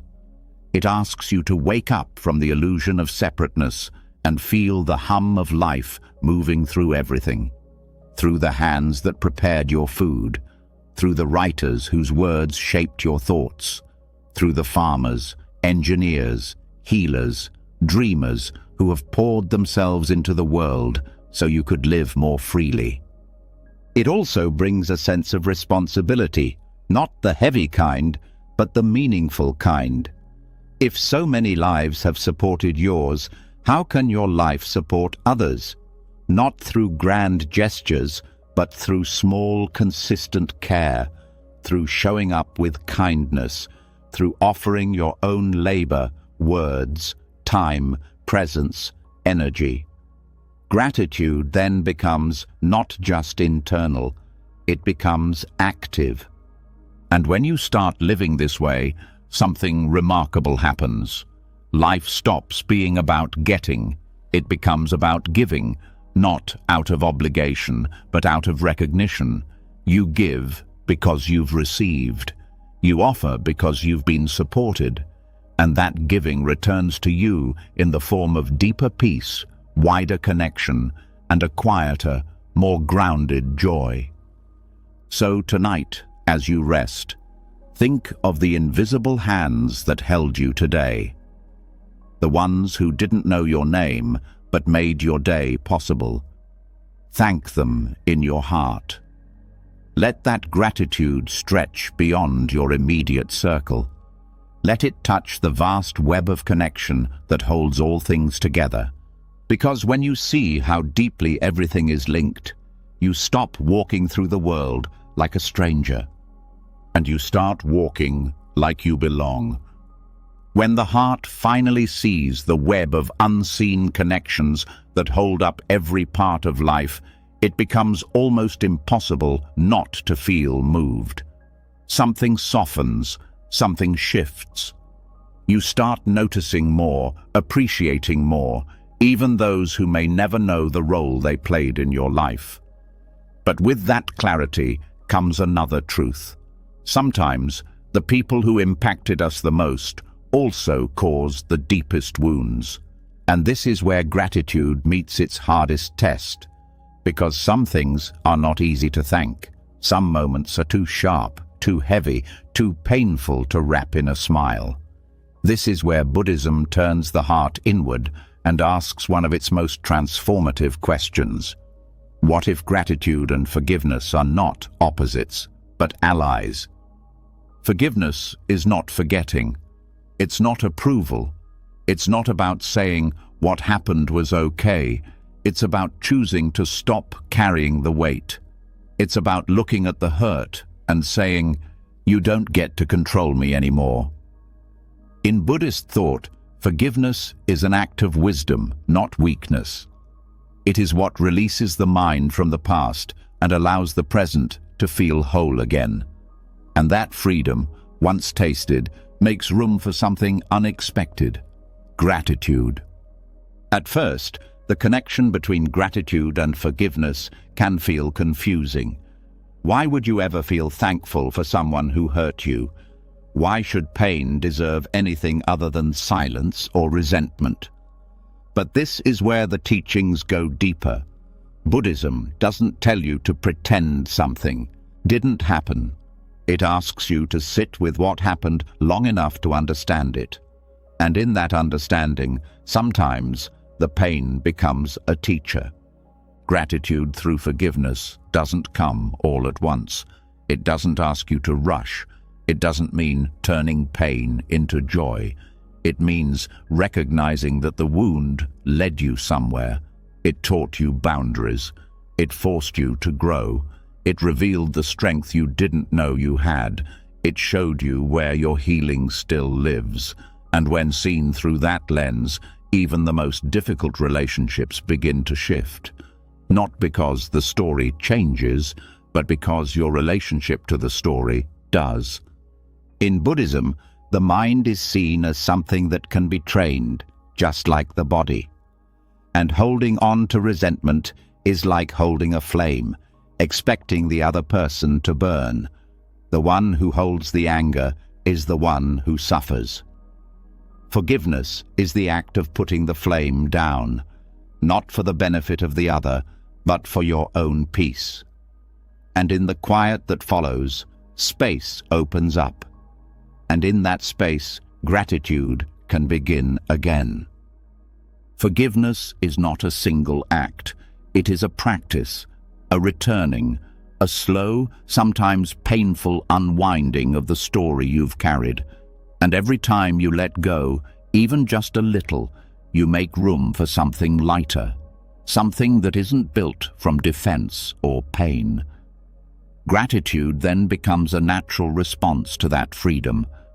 Not gratitude for the pain itself, but for the strength that came from surviving it, for the clarity that came from the fall, for the way you got up again.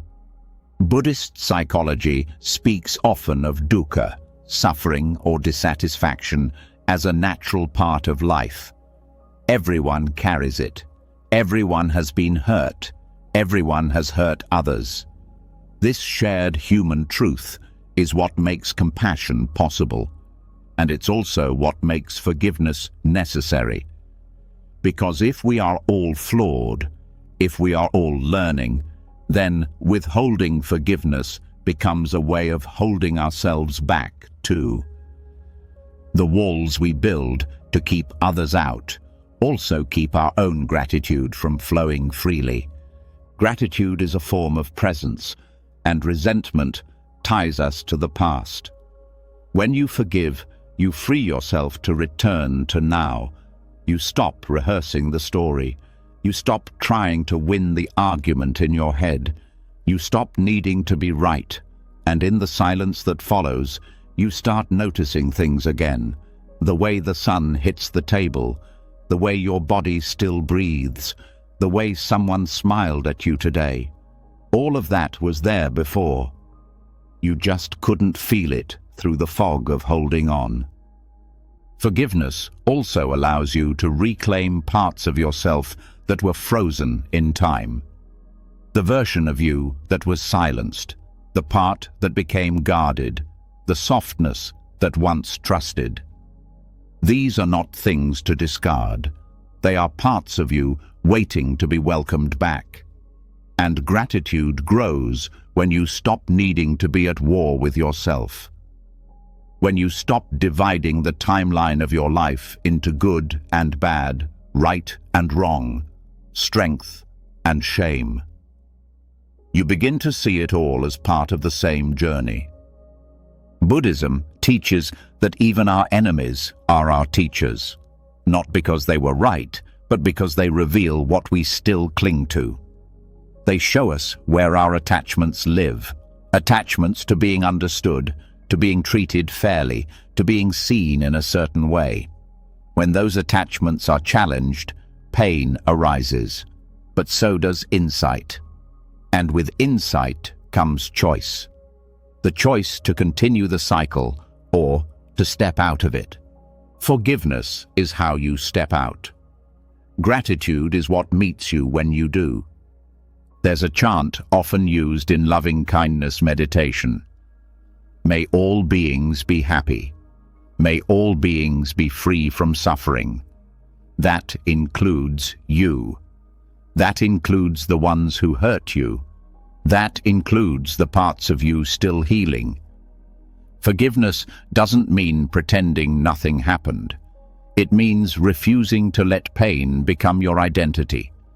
And gratitude helps that refusal feel rooted, not just in principle, but in truth. Sometimes forgiveness begins not with others, but with yourself. The mistakes you made, the things you didn't say, the times you betrayed your own values.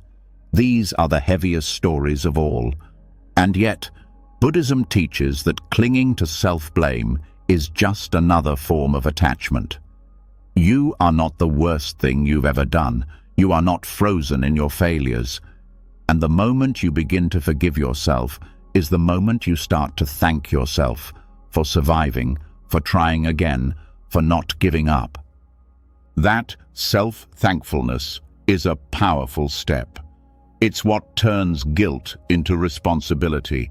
It's what turns shame into transformation. It's what makes the past a source of wisdom instead of a weight. You don't need to forget what happened. You don't need to love every version of yourself. You just need to stop using old pain as proof that you're unworthy of peace. Gratitude through forgiveness isn't dramatic. It's quiet. It shows up in how gently you start talking to yourself, in how you stop seeking revenge in your thoughts, in how you stop rehearsing comebacks and start reclaiming your energy. It's the shift from "they owe me" to "I release them," not because they deserve it, but because you deserve freedom. You begin to realize that letting go doesn't erase justice. It just stops the bleeding. It creates space for new life to grow. And in that new life, gratitude returns, not as a performance, but as a way of breathing. You begin to say thank you for the chance to feel again. Thank you for the resilience that held you through it. Thank you for the people who stayed. Thank you for becoming the kind of person who can move forward without needing to hold on to hate. So tonight, if something in you still feels heavy, this may be the moment to begin again, to take one breath and release one thought. You don't have to fix everything. You don't have to forgive everything. You just have to be willing to soften, to stop turning your back on peace.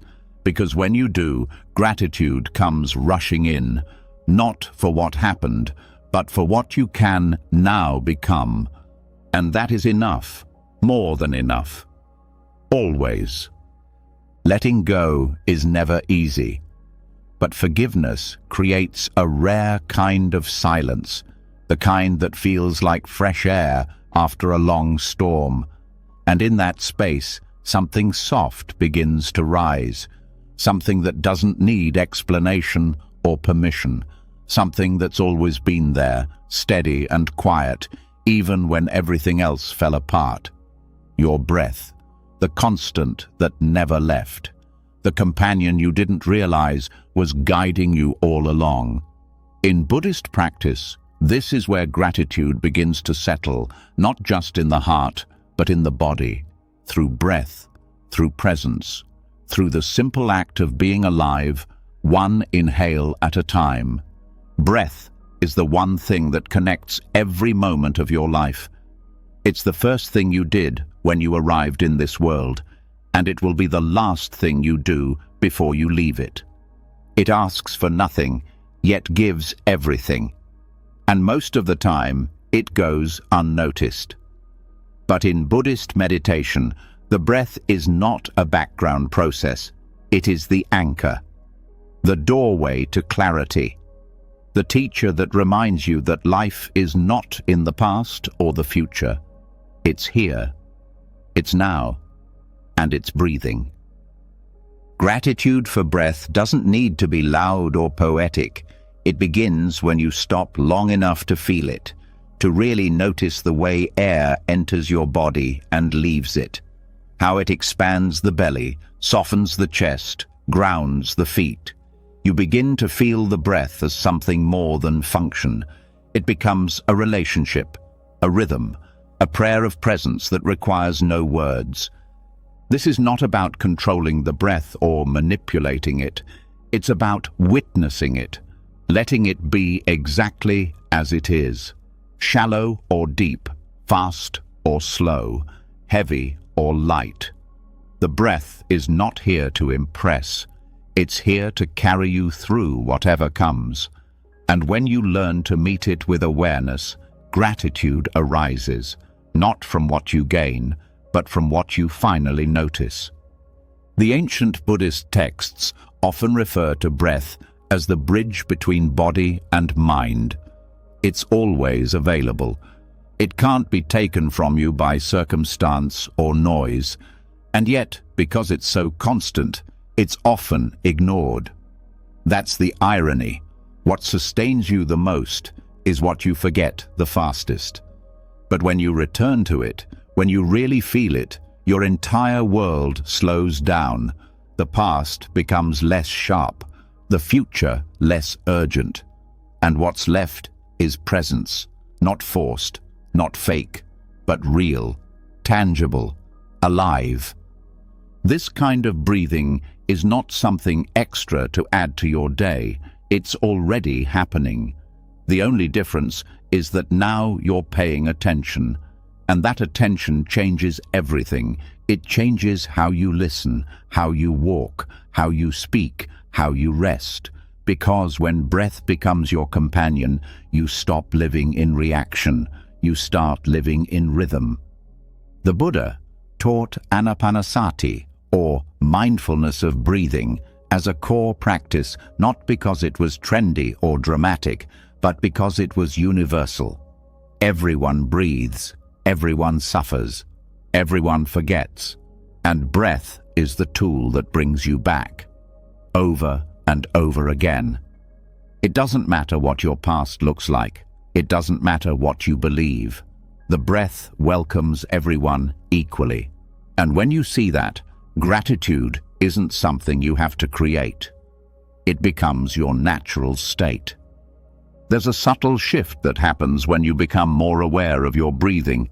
You start to sense its intelligence, the way it changes when you're tense, the way it deepens when you rest, the way it shortens when fear arises, and the way it anchors you when you choose to return. The breath becomes a mirror. It reflects your state. It shows you where you're holding, and then it offers you a way to soften again and again. Gratitude grows when you feel supported, and nothing supports you more consistently than your breath. It never asks for your attention, but the moment you give it, it meets you fully. That's the beginning of trust, not in ideas or people or outcomes, but in the moment itself. In your ability to be here, to feel, to respond with presence instead of panic. Breath awareness also teaches patience, because when you're watching the breath, you're not pushing or chasing, you're simply being. And that being is where healing happens. Not in trying to fix everything, but in learning to sit with it, to breathe with it. And in that stillness, you begin to feel grateful not just for the calm, but for the capacity to remain during the storm. When the mind is racing, when the heart is heavy, when everything feels too much, your breath becomes the doorway back. You don't have to solve everything. You don't have to escape. You just return to one inhale, one exhale, and then another. Slowly, the grip of fear loosens, the fog begins to lift, and in its place is something softer, something steadier, the quiet joy of still being here. There's a kind of reverence that comes from meeting your breath this way, not as a tool, but as a friend. You start to see how it carries your emotions, how it responds to joy, to pain, to fatigue. It becomes a language your body speaks when words fall short. And the more fluently you listen, the more connected you feel, not just to yourself, but to everything around you. This awareness also deepens compassion. You begin to realize that everyone breathes. Every person you pass, every person you judge, every person who's ever hurt you or helped you, they're breathing too, struggling, hoping, trying, failing, beginning again.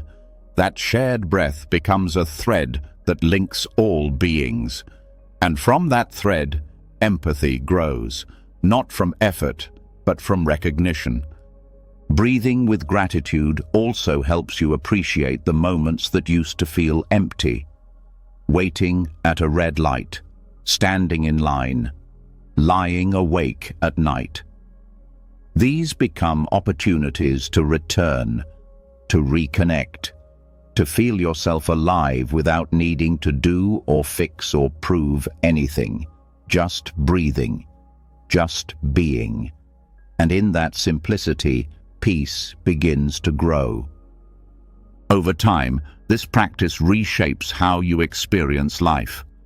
You start to respond instead of react. You pause more. You listen better. You speak with more care. And when difficulty comes, as it always does, you're not thrown as far off center. You return to breath, to now, to what is true beneath the noise. And the gratitude that arises isn't fleeting. It's not dependent on mood or outcome. It's steady, rooted, because it's not based on getting what you want. It's based on being who you are, a breathing, feeling, living being who can meet life one moment at a time. That's the heart of the practice. That's the gift. So tonight, let this be your only goal. Not to change anything, not to solve anything, just to breathe, and to notice that you are breathing, to let that breath be enough. Let it guide you back. Let it soften your thinking. Let it loosen the grip of the day. Because every breath you take is a quiet reminder. You are still here. You are still part of this life. And that, in itself, is something to be deeply grateful for. Breath is the truth that never leaves. It holds the body, quiets the mind, and pulls awareness gently back into the now. And once it's truly seen, not just as a function, but as a gift, something deep and unshakable begins to grow. A new kind of respect for life, a steady sense of thankfulness for what has always been freely given. But there's something else that often stands in the way of that thankfulness, a silent barrier that grows quietly in the background of modern life. Entitlement, the belief, spoken or not, that more is owed. that comfort should be guaranteed, that life is failing if it doesn't unfold according to preference. In Buddhist thought, this is not just a mindset, it's a form of suffering, and the antidote isn't more success or validation, it's gratitude. Entitlement whispers that the world should serve the individual, that the discomfort of waiting, the inconvenience of limits, the absence of ease is something unjust. It turns blessings into expectations. It transforms support into assumed standards. And once that shift occurs, appreciation dries up. Not because the world has stopped giving, but because the mind has stopped recognizing it. Buddhism doesn't condemn entitlement with anger, it meets it with clarity. It reveals how this grasping, this expectation, this silent demand for life to be tailored around personal wants is a cause of constant frustration, and it shows how gratitude is not just a solution, it's freedom. Modern life trains the mind to expect fast service, constant affirmation, endless choices. It offers convenience that becomes invisible and then expected. But what begins as progress quietly morphs into assumption. You forget that clean water is a miracle, that electricity is an invisible kindness, that the ability to read, to walk, to speak, to choose, none of these were guaranteed. When those things stop being seen, life begins to feel insufficient. And the truth is, it's not life that changed, it's perception. Gratitude reverses that perception. It asks the mind to slow down, to look again, to stop treating what is available as what is owed, because nothing is truly owed, not breath, not shelter, not kindness. And yet, these things exist. They meet us, sustain us, support us through even the hardest days. When you stop to feel that, entitlement begins to dissolve. It can't survive in the same space as sincere appreciation. In Buddhism, the practice of mindfulness naturally weakens entitlement. Because the more present you are, the more obvious the gifts of this moment become. The breeze that touches your skin, the light that falls across the room, the body that still functions, even after everything it's endured. You stop asking why things aren't better. You start feeling stunned that they work at all, that anything works, that, despite all your flaws and struggles, this moment is still happening, and it's enough. Entitlement is a mind obsessed with comparison. It constantly measures what others have and what's missing. Gratitude, on the other hand, is rooted in direct experience. It doesn't care what someone else owns. It feels full because it finally notices what's already here. And when the mind moves from comparison to connection, suffering starts to fade. One of the core teachings of Buddhism is that clinging causes pain. Entitlement is a subtle form of clinging to imagined futures, to specific outcomes, to the belief that life must look a certain way to be good. But when that clinging is released, when the heart bows to reality as it is, a different energy arises. Not defeat, not resignation, but deep reverence. Reverence for this body, this breath, this day, this chance to begin again. Entitlement also disconnects people from one another. It assumes others exist to meet your needs, that their labor, time, and effort should align with your convenience. But gratitude reconnects. It sees effort. It honors contribution. It acknowledges that someone, somewhere, is helping hold your world together. The delivery driver, the factory worker, the translator, the coder, the teacher. Gratitude dissolves hierarchy. It replaces demand with humility. In monastic life, Buddhist monks rely entirely on the generosity of others. They do not buy or prepare their own meals. They walk silently with their bowls, receiving what is offered, not as a right, but as a gift. This practice is not about poverty. It is about perspective. It is about learning to receive with thankfulness and to let go of the illusion of control. Every meal becomes a lesson in humility. Every bite a reminder that nothing is guaranteed and everything is connected.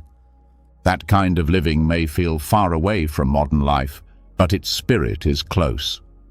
It asks, what would happen if every task, every interaction, every meal was seen not as an obligation, but as a chance to give and receive with awareness? How much of daily life could become sacred again, not through ritual, but through attention? Gratitude, when lived deeply, becomes a kind of prayer, not to a god, but to existence itself. Entitlement limits the heart. It narrows the range of what's acceptable, what's satisfying. Gratitude expands it. It softens edges. It allows joy to enter through unexpected doors. A cold drink on a hot day, a moment of silence, a kind glance from a stranger. None of these require perfection. They only require noticing. And when noticing becomes a habit, the world begins to bloom. There's also a psychological cost to entitlement. It creates anxiety, the constant fear that you're not getting what you deserve, the endless scanning for signs of unfairness, of being overlooked. But gratitude relaxes that fear. It doesn't deny injustice. It just doesn't let it define everything. It allows you to feel full, even in the middle of imperfection. That fullness is what leads to inner peace. Reversing entitlement isn't about guilt. It's about awareness. It's about seeing that the line between enough and not enough is created by the mind, and that when you change how you see, you change how you live. Buddhism doesn't ask you to shame yourself for wanting more. It simply asks you to look closely, to ask, is this want rooted in joy or in fear?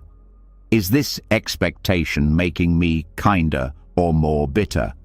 And most of all, is it blocking me from seeing what's already here?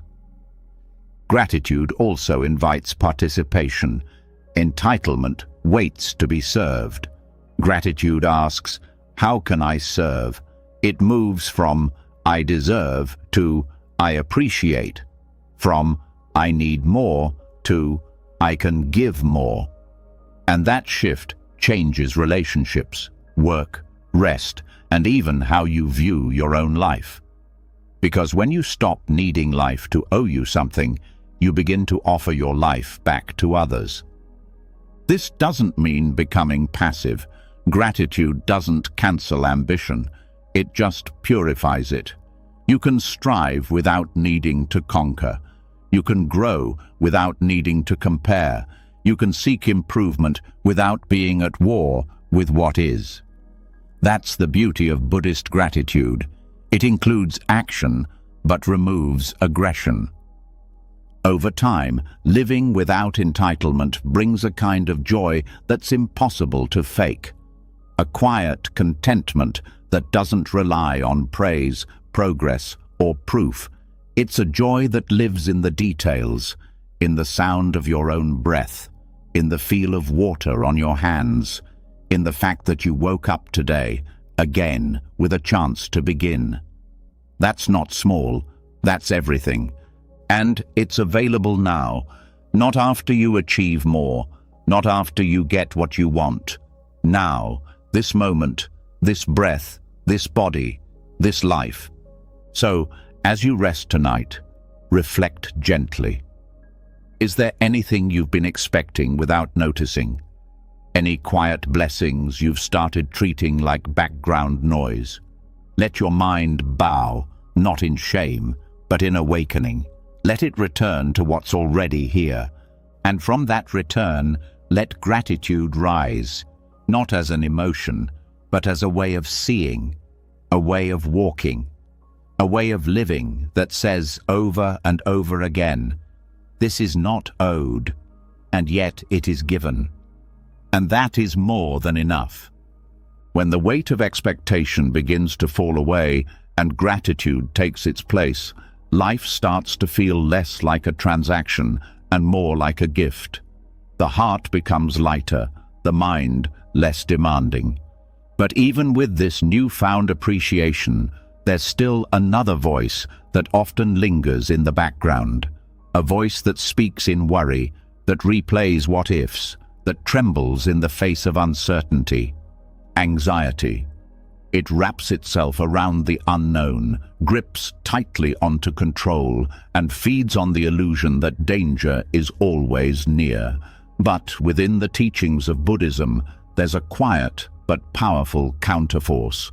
Not resistance, not suppression, gratitude. Anxiety thrives in the future. It grows in the space between now and the next possible outcome.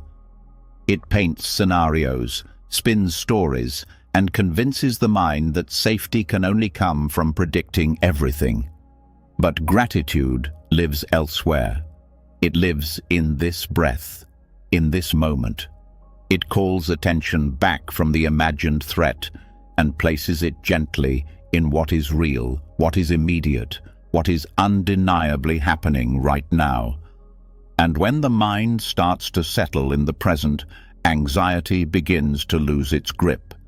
Buddhist practice doesn't deny fear, it doesn't shame it or try to erase it. It acknowledges that worry is part of being human, but it also teaches that not every thought deserves belief, that not every fear needs to become a prison. Gratitude becomes the tool that reminds the nervous system that not everything is going wrong. That even in difficulty, there are things that are stable, things that are working, things that are worthy of thanks. When fear rises, it narrows attention. It zooms in on the worst-case scenario. It pushes the body into tension, shortens the breath, floods the mind with what-ifs. But when gratitude enters, it opens attention again. It expands the frame. It gently shifts focus to what is supporting you, even in this moment of unease. The chair beneath you, the breath moving steadily, the body that, though anxious, is still carrying you. You begin to notice that anxiety is only one part of the experience. It is not the whole truth. Gratitude acts like an anchor, not because it denies the storm, but because it keeps you from being swept away by it. In Buddhist meditation, when fear arises, the instruction is not to fight it, but to stay with it, breathe with it, and notice what else is here.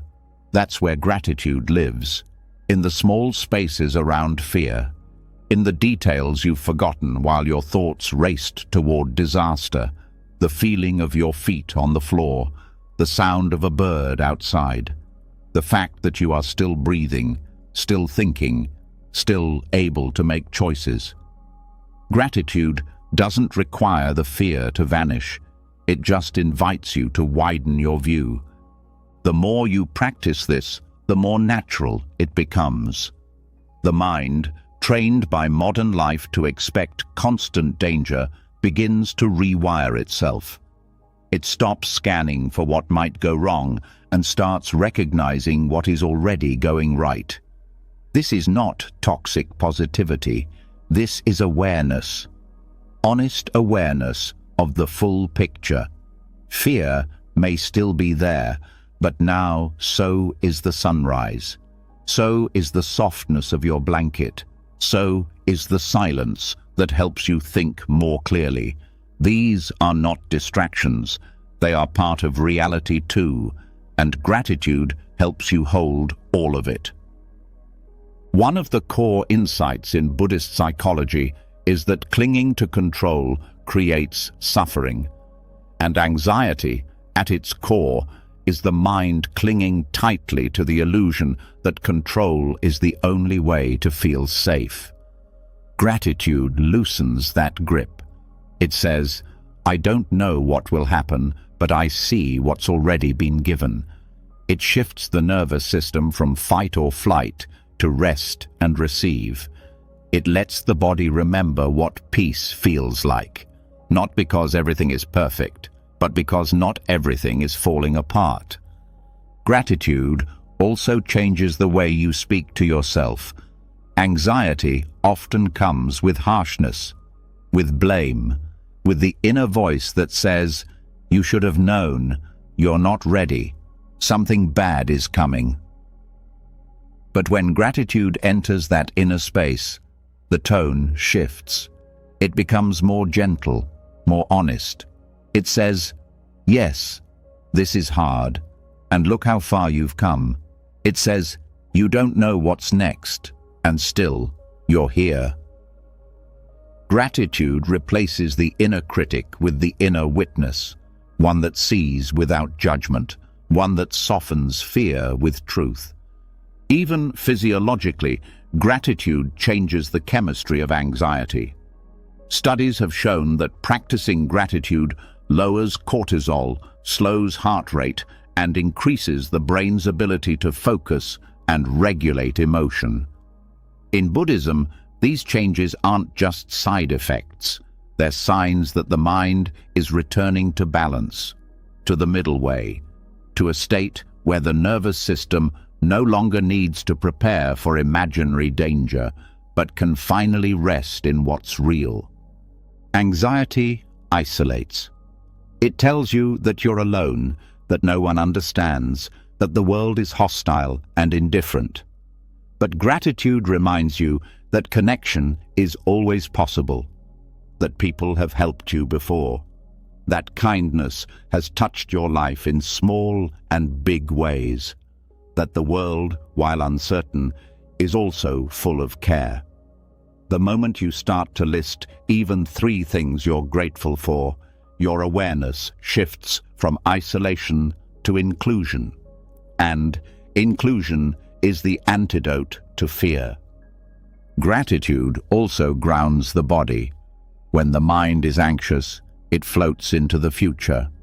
But when you begin to thank your body, your lungs for breathing, your hands for working, your feet for walking, you pull yourself back into form. You stop being a floating thought. You become a person again, a grounded, breathing, sensing being who can meet this moment with clarity. In Buddhist loving-kindness practice, fear is often met with phrases of care. May I be safe. May I be well. May I be at peace. These phrases are not wishes, they are reminders. Reminders that fear doesn't make you unworthy of calm, that anxiety doesn't erase your right to feel steady, and that even when the storm is loud, gratitude can be the still point inside it. You begin to see that gratitude is not something to reach for when life feels good. It is something to turn toward, especially when life feels uncertain. It becomes the tool that helps you pause before panic, that helps you question the story that says it's all falling apart. That helps you come back to this moment, not with denial, but with courage. Gratitude also brings perspective. It reminds you that you've faced difficulty before, that you've survived hard days, that worry didn't break you, that somehow, even when fear said you wouldn't make it, you did. And here you are, breathing, listening, growing. That history is real, that resilience is real, and remembering it is a form of gratitude in itself. Eventually, this practice becomes part of your nervous system. The mind still worries, but now it also remembers. It remembers that peace is possible, that fear can visit without staying, that the breath is always available, that gratitude doesn't erase anxiety, but it makes room beside it. A room where calm can sit down, where kindness can return, where you can rest, even if just for a few moments. So, as this night unfolds, let that room be enough. Let one grateful thought soften one anxious one. Let one moment of presence interrupt the loop of fear. You don't need to be fearless. You just need to remember that not everything is a threat, that some things are still beautiful, that your body is still breathing, that this, right now, is not danger. It's life.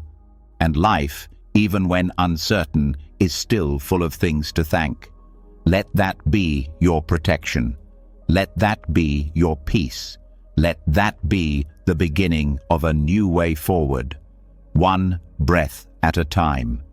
When gratitude begins to calm the storms of anxiety, when the breath slows and the heart softens, something unexpected starts to open, space for others, for their voices, their stories, their presence. Because fear tends to narrow the mind, but thankfulness expands it. And in that expansion, another kind of gift reveals itself. The gift of mindful listening. In Buddhism, listening is not just a way to gather information. It's a form of meditation, a form of service, a form of connection, and it's in that quiet, intentional hearing that gratitude finds a deeper home. Most people aren't truly heard.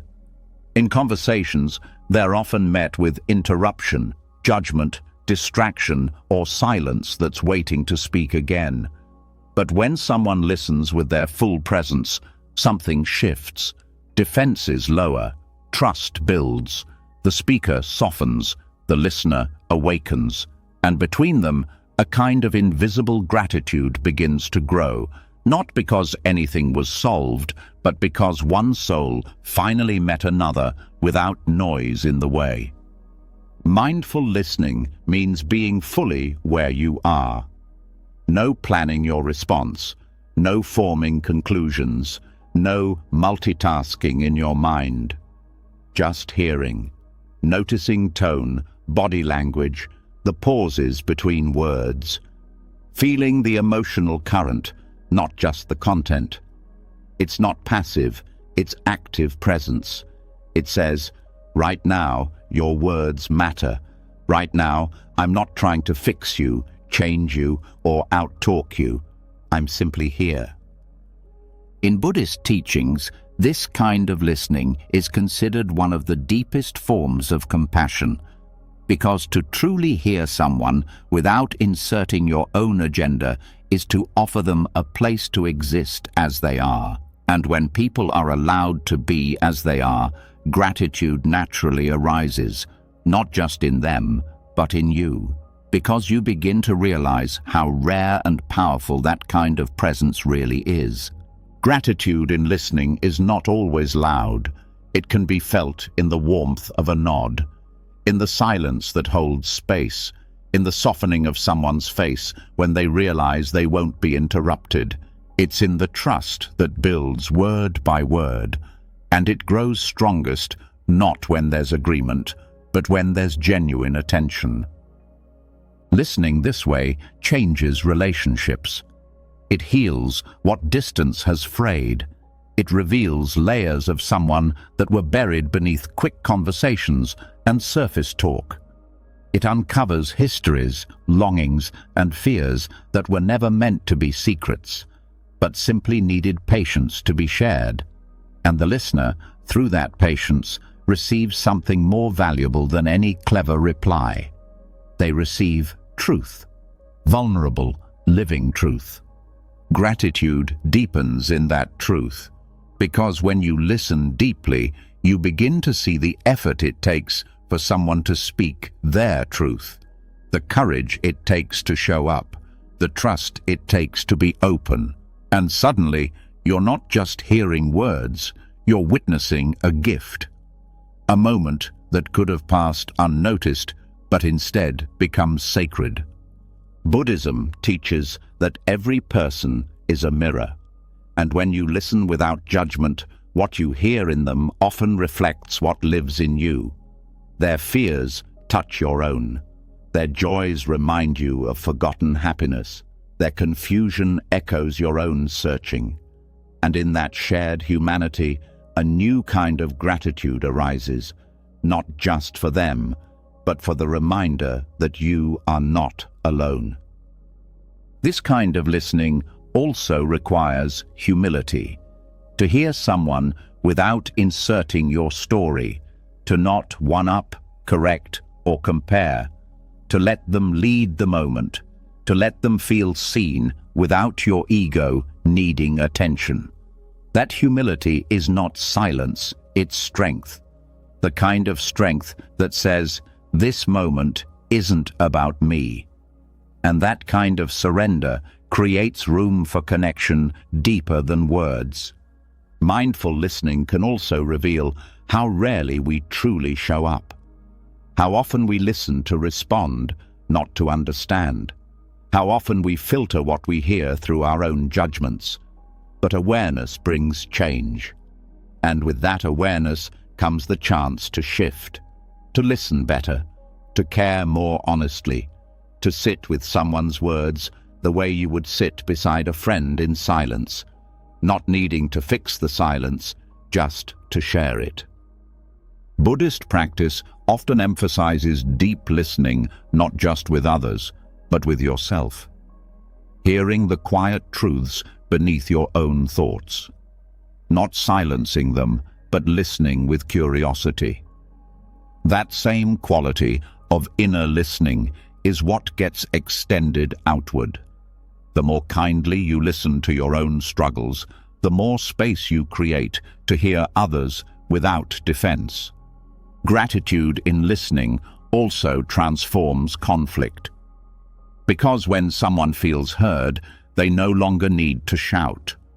When they feel understood, even if not agreed with, the edge begins to dull. Tension drops.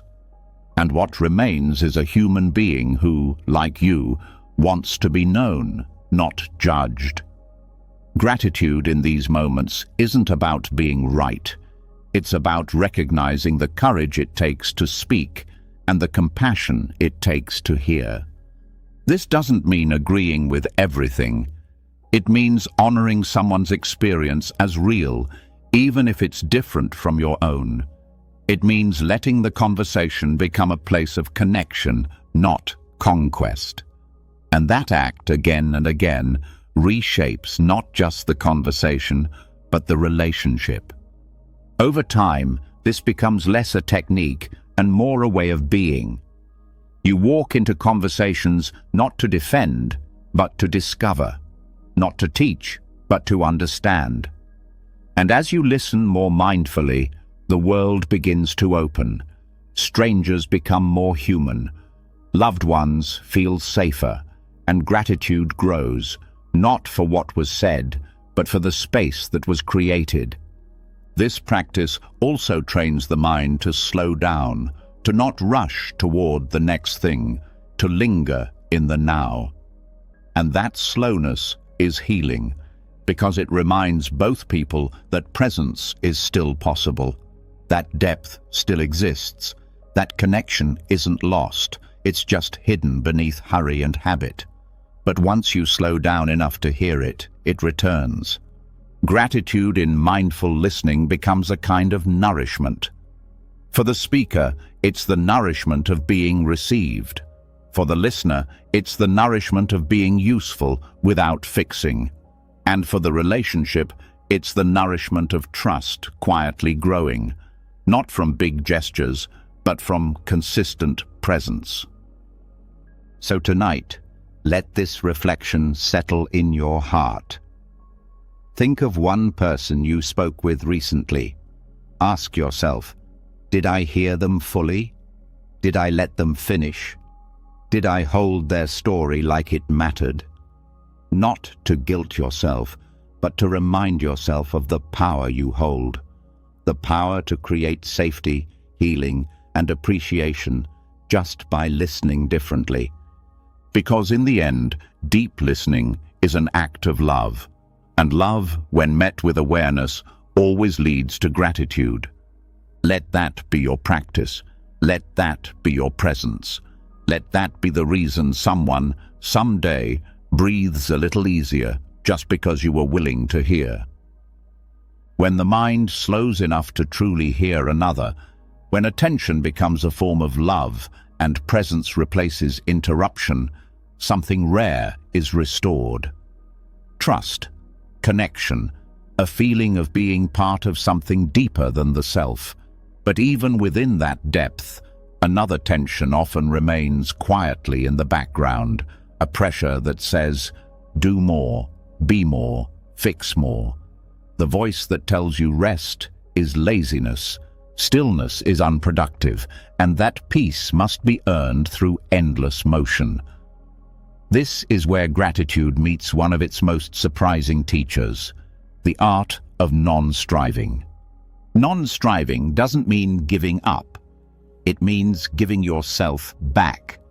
Back from the constant pull of becoming someone else, from the constant effort to improve, to outdo, to keep chasing some future version of fulfillment. In Buddhist practice, non-striving is not laziness. It is clarity. It is the realization that true peace does not come from force. It comes from letting go of the need to force anything at all.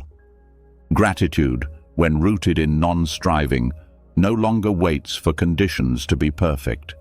It begins to see that this moment, just as it is, holds enough. That the self, just as it is not broken or behind. It is breathing. It is alive. It is worthy of appreciation, not because of what it might become, but because of what it already is. And when this truth is seen clearly, the constant striving begins to lose its grip. Modern culture thrives on the idea that more effort equals more worth.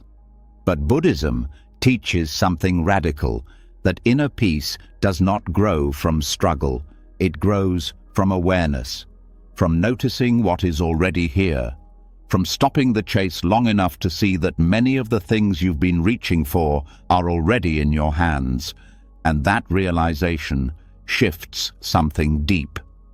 It replaces the stress of not yet with the stillness of already. This does not mean passivity. It means presence. It means choosing not to exhaust your spirit in the pursuit of what can only be felt when you slow down. Non-striving is not refusing to grow. It's refusing to grind your soul down in the name of proving your worth. It's a return to enoughness. A soft thank you to yourself for all the ways you've tried, and an even softer whisper that says, you don't have to try so hard to be here. In meditation, non-striving is a foundational attitude. The breath is not forced. The thoughts are not silenced by will. The body is not pushed to conform. Everything is allowed to be as it is. And in that permission, something else begins to emerge. Gratitude. Not because something was achieved, but because nothing needed to be. You begin to see that peace was never the prize at the end of striving. It was the space that opened when you stopped striving. Gratitude in non-striving feels different. It's quieter, more grounded. It's not the excitement of accomplishment, it's the relief of release. It's the softening of the shoulders, the exhale that says, I can rest now. It's the deep recognition that being alive is already enough reason to say thank you. That being able to sit still, to breathe, to exist without demand is not a failure of productivity. It is the essence of being human. Non-striving also invites trust. Trust that life is unfolding in ways you don't have to micromanage. That growth happens in the pauses. That healing doesn't always require effort. It sometimes just requires space. Gratitude flourishes in that trust. It no longer hinges on control. It no longer waits for achievement. It becomes the natural response to the freedom of being allowed to be as you are. In a world that celebrates hustle, non-striving is a rebellion of the gentlest kind. It says, I will not sacrifice my inner peace for someone else's idea of success. It says, I will not make my worth dependent on how much I do. It says, I will listen to the rhythm of my own breath, my own body, my own heart. And in that listening, thankfulness returns, not as a practice, but as a homecoming. Even the simplest actions feel different when done without striving. Walking becomes a gift. Eating becomes a meditation. Speaking becomes intentional. You stop rushing through life and start meeting it, moment by moment, without the pressure to win, without the fear of falling behind. You begin to see that nothing needs to be added to this moment for it to be worthy of your full attention. Buddhism teaches that striving often comes from aversion to what is, and that aversion creates suffering. Non-striving, then, is a form of compassion, a way of saying, this is difficult, but I do not need to run from it. A way of meeting pain without resistance, of meeting joy without grasping, of meeting the present without needing to improve it.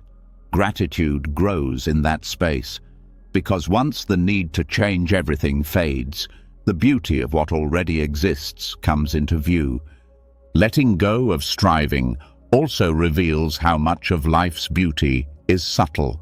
The smile you almost missed, the moment of silence before a response, the feeling of your feet on the floor after a long day. These are not achievements, they are experiences. And when you stop measuring your life in progress, you start noticing your life in presence. Gratitude then becomes not a reaction to big moments, but a way of being with small ones. Non-striving also teaches you to relate to yourself differently. You stop demanding constant improvement. You stop evaluating every emotion.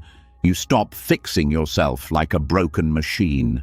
Instead, you begin to treat yourself like a friend. You begin to appreciate your own rhythms. You begin to rest without guilt, and in that rest, your nervous system begins to heal. Your inner voice becomes kinder. Your heart becomes more open, not because you earned it, but because you allowed it. This permission changes everything. It changes how you approach your goals. You still care, you still move forward, but now you're not chasing. You're participating, you're not pushing, you're engaging. And because your worth is no longer tied to the outcome, you can actually enjoy the process.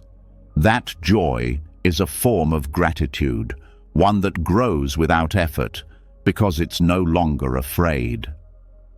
Buddhist teachers often speak of the middle way, a path between indulgence and denial, between apathy and over-effort.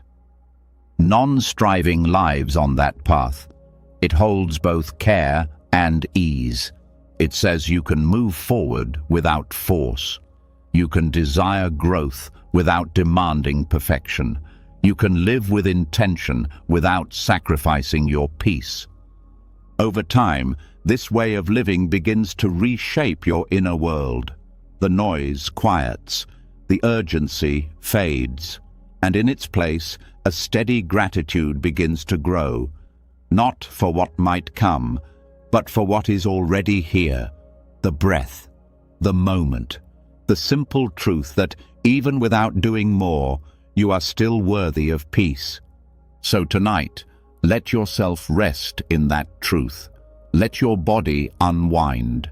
Let your thoughts pass like clouds. You don't have to figure it all out. You don't have to achieve anything. You are allowed to simply be. And in that being, let gratitude find you.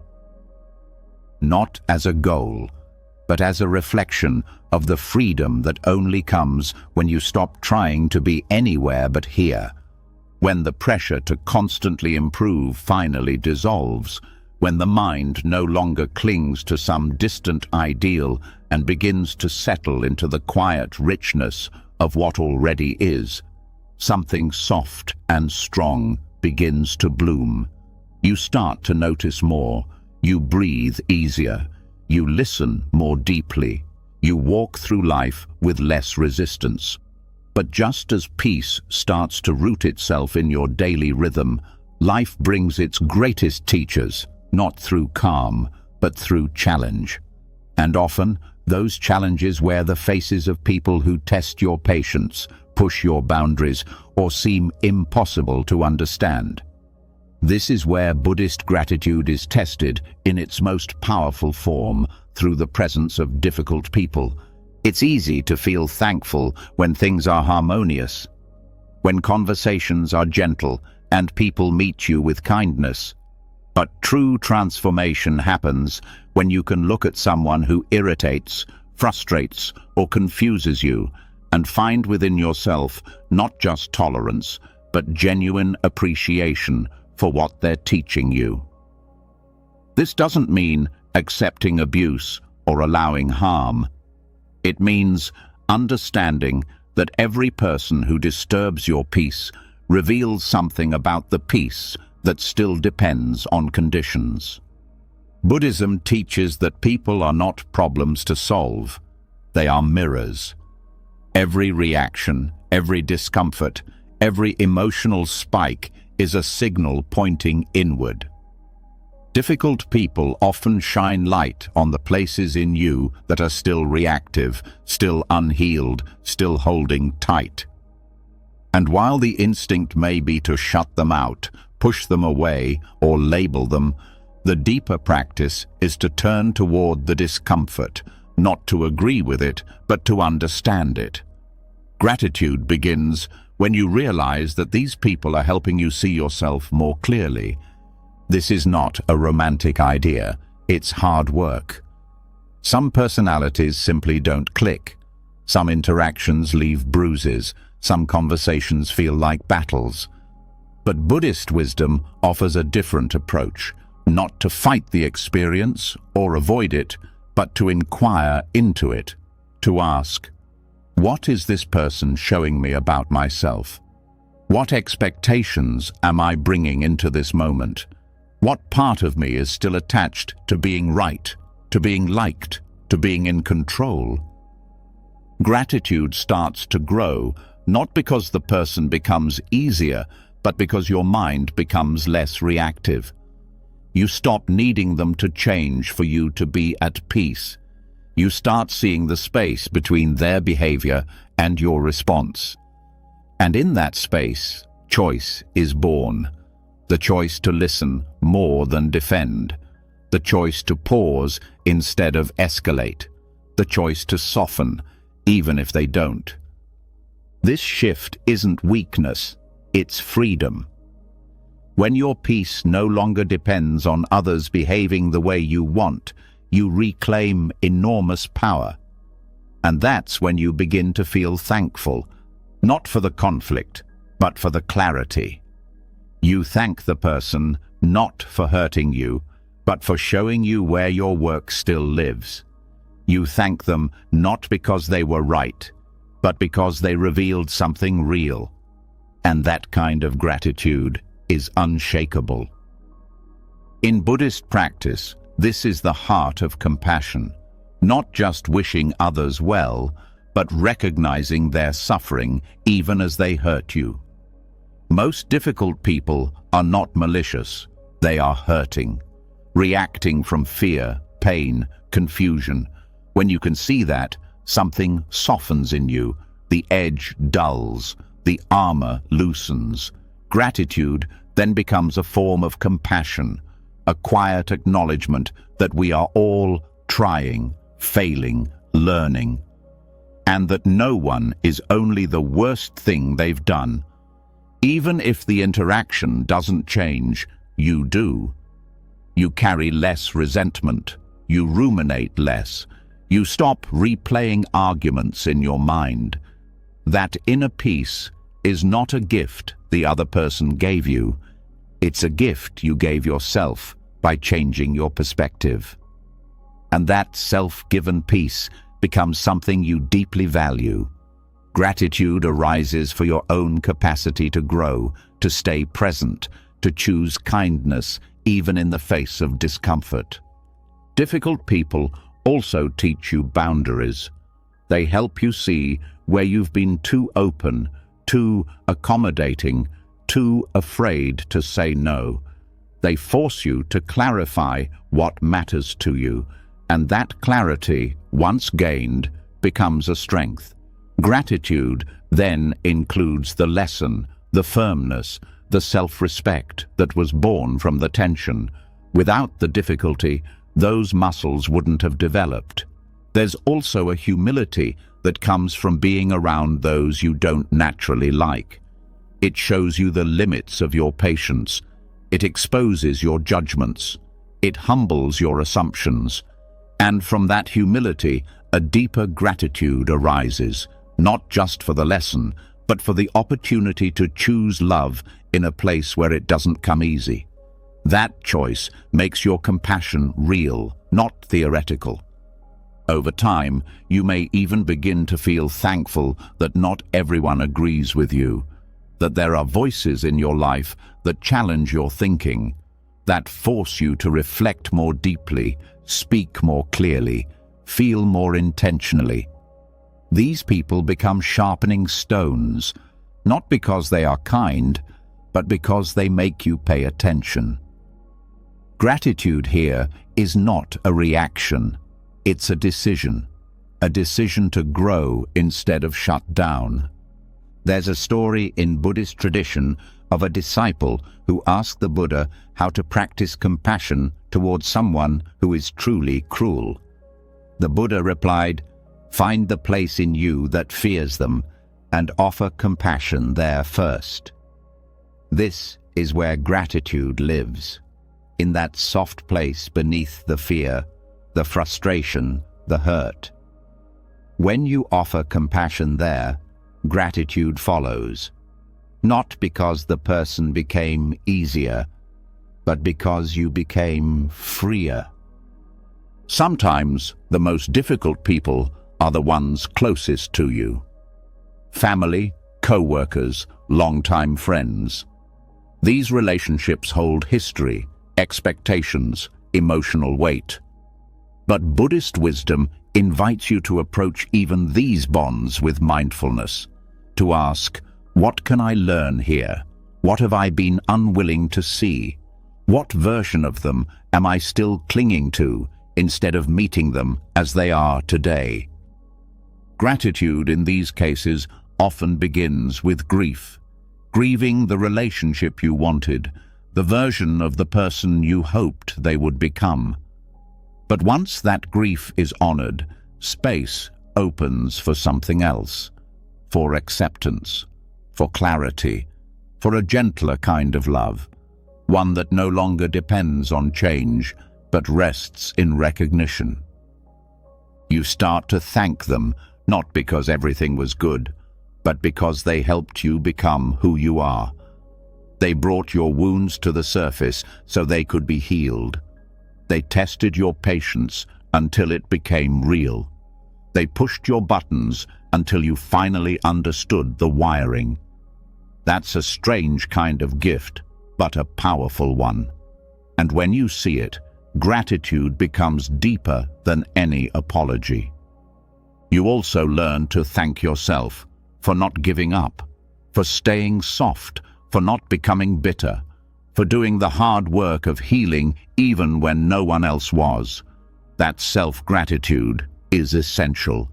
It's what keeps you grounded, what reminds you that you don't need everyone's approval to be at peace. And slowly, you begin to see difficult people not as curses, but as hidden allies, unwanted guides who force you to grow in ways comfort never could. They sculpt your inner life with sharp tools. They bring out your strength by resisting it, And in that friction, you find something enduring, something honest, something that says, "This isn't easy, but I'm grateful to have learned what I've learned." So, as the night deepens and your mind begins to rest, let one name come to heart. Someone who's tested you, challenged you, maybe even hurt you. Let your breath wrap gently around their memory. You don't have to forget. You don't have to agree. But if you're ready, offer just one quiet thank you. For the strength you found, for the clarity you gained, for the self you returned to because of them, not because they deserved it, but because you do. After learning how to meet difficult people with clarity and compassion, something else begins to surface. Someone even more persistent, even more challenging, even more present than anyone on the outside. That voice in your mind that never seems satisfied. The one that comments when you wake up, whispers while you try to rest, and criticizes even your smallest attempts to do something good. The inner critic. It knows your fears. It remembers your mistakes. It predicts your failure.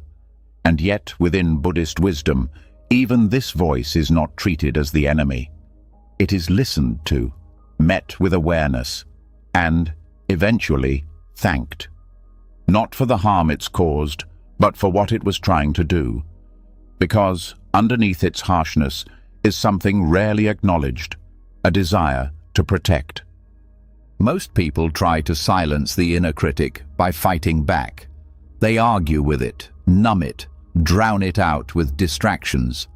But resistance only feeds its power. What Buddhist practice teaches is that this voice isn't just noise. It's a wounded protector. A voice formed out of fear, shaped by past pain, conditioned to prevent future harm. It speaks in judgment, not because it's cruel, but because, somewhere along the way, it believed that criticism could keep you safe. Gratitude toward the inner critic doesn't mean agreeing with it. It means understanding it. It means stepping back from the content of its message and seeing the intention behind it. When the voice says, "That wasn't good enough," it's often trying to keep you from rejection. When it says, "You're not ready," it may be trying to shield you from embarrassment. Its strategy is flawed, but its motive isn't always malicious. And when you meet it with this kind of clarity, something begins to shift. You stop seeing it as an enemy. You start seeing it as a scared voice that never learned how to speak gently. This shift doesn't happen overnight. The critic's voice is old. It's often rooted in childhood. It may echo the tone of parents, teachers, or peers who demanded perfection or gave love conditionally. Over time, you internalize those messages, believing that being hard on yourself would earn safety, love, or success. But in Buddhist insight, the goal is not to erase the past, it's to understand it, because understanding brings compassion, and compassion, when turned inward, opens the door to healing. Begin by noticing the voice. When it speaks, pause. Don't push it away. Don't take it as truth. Just listen.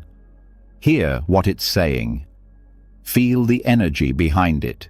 Then ask, what is this voice trying to protect me from? What fear is it trying to manage? And what would I say to it if I knew it wasn't trying to hurt me, but to help? This is where gratitude begins, not for the pain it's caused, but for the protection it tried to offer. You start to appreciate the role it played in keeping you alert, driven, cautious. You start to thank it for getting you through situations where vulnerability might have been dangerous. But now, you let it know that you don't need that kind of protection anymore, that you can care for yourself without self-attack, that you are building a new way, one rooted in presence, not punishment. Thanking the inner critic doesn't mean it disappears. but it changes the relationship. The volume lowers, the words soften, the urgency fades, and in its place, a new voice begins to grow. One that speaks like a guide, not a guard. One that asks questions instead of delivering verdicts. One that encourages effort without threatening your worth. That voice is not manufactured. It was always there. It was just buried under years of inner tension. This work takes patience. The critic will test you, especially when you fail, when you're tired, when you're exposed. But each time you meet it with compassion, you weaken the belief that harshness equals strength. You begin to embody a different kind of resilience. One that says, I can be honest with myself without cruelty. I can strive without self-hate. I can grow without fear. Buddhist practice reminds us that every part of the self deserves attention, even the parts that seem unlovable, especially those. Because what you ignore gains power. What you welcome begins to transform. The inner critic is no exception. When you bow to its original intent, to protect, you reclaim your voice. You begin to speak to yourself with the kind of care you offer others, and that care becomes a habit. Gratitude in this space isn't loud. It doesn't look like affirmations or mantras. It's quieter. It's the way you pause before blaming yourself. It's the way you notice your own effort before fixating on flaws. It's the breath you take after falling short that says, even this is human. Even now, I'm allowed to begin again. You also begin to recognize how the critic affects your relationships, how its voice shapes your view of others, how judgment toward yourself often becomes judgment toward the world. And when that link is seen, gratitude deepens, not just for the healing happening inside, but for the way it's allowing you to connect more gently with others. This shift allows more peace to enter your life. You stop expecting perfection. You stop trying to outrun your flaws. You begin to see that being enough was never about being flawless. It was about being real, being awake, being present with the whole of who you are, not just the polished parts. And in that presence, you start to feel something new, trust. Trust in your ability to face discomfort without self-punishment. Trust in your strength to grow without shame. Trust in the voice that says, you are learning, and that is enough. That trust is the root of lasting gratitude, because it no longer depends on outcomes. It depends on your willingness to stay with yourself, no matter what. So, as the night quiets and the thoughts begin to slow, notice if the critic tries to speak again. You don't have to fight it. Just listen. Thank it gently. And then, with equal honesty, tell it the truth. I hear you. I know you tried to protect me, but I don't need fear to grow anymore. I'm safe now. I'm healing now, and I choose to move forward with love. That is not weakness. That is not self-indulgence. That is transformation. That is freedom. And that is something to be deeply grateful for. After softening toward the voice within, after meeting your inner critic, not with resistance, but with recognition, something fundamental begins to settle. A kind of inner quiet. Not silence, but calm. Not perfection, but peace with what is. And from that peace, something beautiful rises. An energy that no longer revolves around proving worth or earning love. It begins to turn outward. It begins to offer itself. And that offering, when given without needing anything in return, becomes one of the deepest forms of gratitude in Buddhist practice. The gratitude of service without reward. This kind of giving is rare. In a world that constantly measures value, that keeps invisible scorecards, that rewards recognition more than sincerity, serving without expectation can feel radical. But Buddhism teaches that this is where real freedom begins. When the need for praise dissolves, when the hunger for return fades, what remains is something purer than transaction. A kind of joy that isn't dependent on what comes back, but on what flows out. The Buddha often spoke of generosity as one of the most immediate paths to happiness, not because it fills the giver with pride, but because it empties the heart of clinging. When you give without needing acknowledgement, you unhook yourself from the mind that constantly asks, "What's in it for me?" And when that question disappears, so does a great deal of suffering. Gratitude in service is not about being thanked. It's about recognizing the opportunity to give at all. It sees the act of offering help, time, presence, or care not as a duty, but as a privilege. It understands that to give means you have something to give, that your body, your mind, your resources, your energy, they're capable of being used to lift someone else's moment, even just a little, and that, in itself, is a miracle. Serving without reward doesn't mean you're invisible. It means you're free. You're not caught in the trap of needing applause. You're not dependent on outcome. You're not performing. You're just offering, because the offering itself is enough. In Buddhist monasteries, daily chores are done in silence and without praise. Cleaning the floor, preparing the food, sweeping the temple. Each task is approached with the same attention as meditation. No one gets awards for it, no one posts about it, but each act becomes a way of bowing to the present, a way of saying, "This small thing matters." And from that smallness, a powerful sense of gratitude arises. Because when you serve like this, you're not waiting. You're not giving with strings attached. You stop calculating whether someone deserves your effort. You stop keeping mental receipts. You simply serve. And when that service is complete, you rest. Not with resentment, but with fulfillment. The kind of fulfillment that only comes from knowing you did something real. This isn't about becoming a martyr. It's not about overgiving or losing yourself. Buddhist wisdom is clear.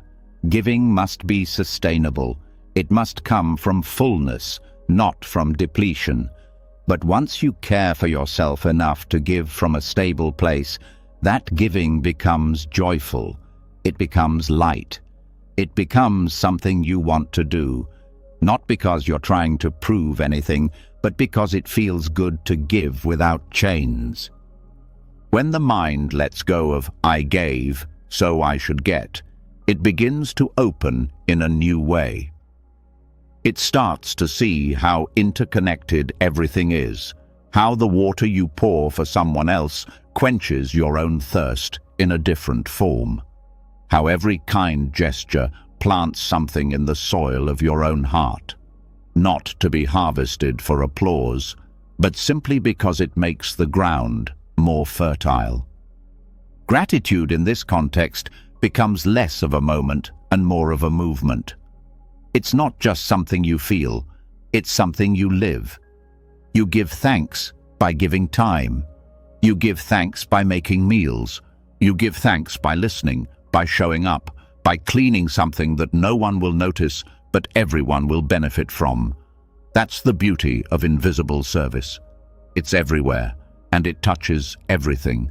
This kind of practice also protects you. Because when your giving is rooted in presence instead of outcome, you don't get burnt out as easily. You're not crushed when others don't notice. You're not bitter when there's no return. Your heart stays open because it's not giving to be filled. It's giving because it's already full. And that fullness becomes self-sustaining. You begin to notice how the act of serving, without needing anything back, actually nourishes you. It clears the mind. It softens the ego. It brings you closer to what matters. Not status, not praise, but real connection. Sometimes the deepest acts of service are the quietest ones. Holding space for a friend's grief, picking up trash on a street no one cares about, sending kindness in thought to someone you may never meet. No ceremony, no spotlight, just intention, just love expressed through action. And in those moments, your presence becomes a prayer, not for yourself, but for the world. And that prayer is a form of gratitude so pure that it doesn't even name itself. This is also how Buddhist monks dedicate their practice, not just for their own awakening, but for the benefit of all beings. Every chant, every breath, every silent hour of sitting becomes a gift offered outward. And even though no one may see it, that offering has power. Because service done with love, even in the smallest moments, changes the energy of the world. It also changes your relationship with yourself. You stop measuring your worth by how much recognition you get. You begin to feel steady in your own sense of value. You learn to trust your quiet acts. You learn that sincerity is enough, and that trust builds something strong, a kind of dignity that doesn't need to be seen to feel real. Gratitude deepens when giving becomes natural, when it's no longer forced or calculated, when it rises spontaneously because your heart has learned that the joy of giving is not in what returns, it's in the giving itself. So, tonight, as you let your breath slow and your body soften, reflect gently. Think of the quiet ways you've served, the unnoticed things you've done, the kindnesses no one clapped for. Let yourself feel the worth of those moments, not because they were praised, but because they were honest. Let yourself rest in the truth that giving without reward is not loss, it is liberation. And in that liberation, you'll find a gratitude that no one can take away. When the need for praise falls away and service becomes its own reward, gratitude stops being something you chase. It starts being something you live. It moves through your hands, your choices, your quiet acts of care. But even with that depth of giving, modern life has a way of sweeping you back into its current. Days blur, moments rush, meaning slips, and slowly, even the heart's sincerest gratitude can become something abstract again, something you feel but no longer express. This is where the old ways can save you. This is where ritual returns. Not as something religious or rigid, but as a way of remembering, a way of anchoring your thankfulness to something steady, tangible, alive. In Buddhist practice, rituals were never about superstition. They were never about pleasing a higher being or checking a spiritual box. They were reminders, grounding points. They brought the sacred into the ordinary, over and over again. Lighting incense wasn't about scent. It was about pausing before speaking. Offering food to the altar wasn't about worship. It was about remembering the hands that made the meal possible. Bowing wasn't about hierarchy. It was about softening pride. These were not performances. They were doorways. And through those doorways, gratitude flowed like breath. Today, ritual is often lost, or it's reserved for holidays and special occasions. But gratitude doesn't thrive in once-a-year reflections. It needs rhythm. It needs something that repeats, not because you forget, but because life pulls you in 1,000 directions. Ritual doesn't ask for hours. It asks for intention. It turns simple acts into sacred space. Drinking tea can become a ritual, not when rushed, but when done with presence. Holding the cup, feeling the warmth, noticing the steam, pausing before sipping, saying thank you, whether silently or aloud, for the water, the leaves, the hands that harvested them, the time that brought them here. That is not trivial. That is thankfulness made visible. Lighting a candle at the end of the day can be a ritual, a way of saying, the day is done, I'm still here, that is enough. No matter what was left unfinished, no matter how messy things felt, that small light becomes a symbol of recognition, a symbol that says, I honor this moment. And in that honoring, peace returns. In Buddhism, even walking becomes ritual. Slow steps, mindful breath, each movement not just a way to get somewhere, but a practice of being where you are. You step not to escape, but to arrive. And in that arrival, you remember. You remember your body, you remember the earth, you remember that movement itself is a gift, and that remembering is a form of gratitude. Meals can become rituals, not feasts, not performances, just daily acts of attention. Sitting down, eating without screens, offering one breath of thanks before the first bite, noticing the flavors, chewing slowly, allowing silence. These are not just healthy habits. They are rituals that bring the sacred back into something so easily forgotten. Food is never just food. It is life being given, and eating with awareness becomes a way of saying, I see that, I'm grateful for that, I won't rush through that. Waking up can become a ritual, before checking your phone, before thinking of all you have to do. One breath, one stretch, one thought of thanks. I get to begin again. That single moment changes your direction. It shifts your attention from lack to possibility, from hurry to humility. And from there, your day starts on different ground. Gratitude rituals don't have to look spiritual. They don't need chanting or mantras. Even making your bed can be one. Folding the sheets with care, smoothing the pillow.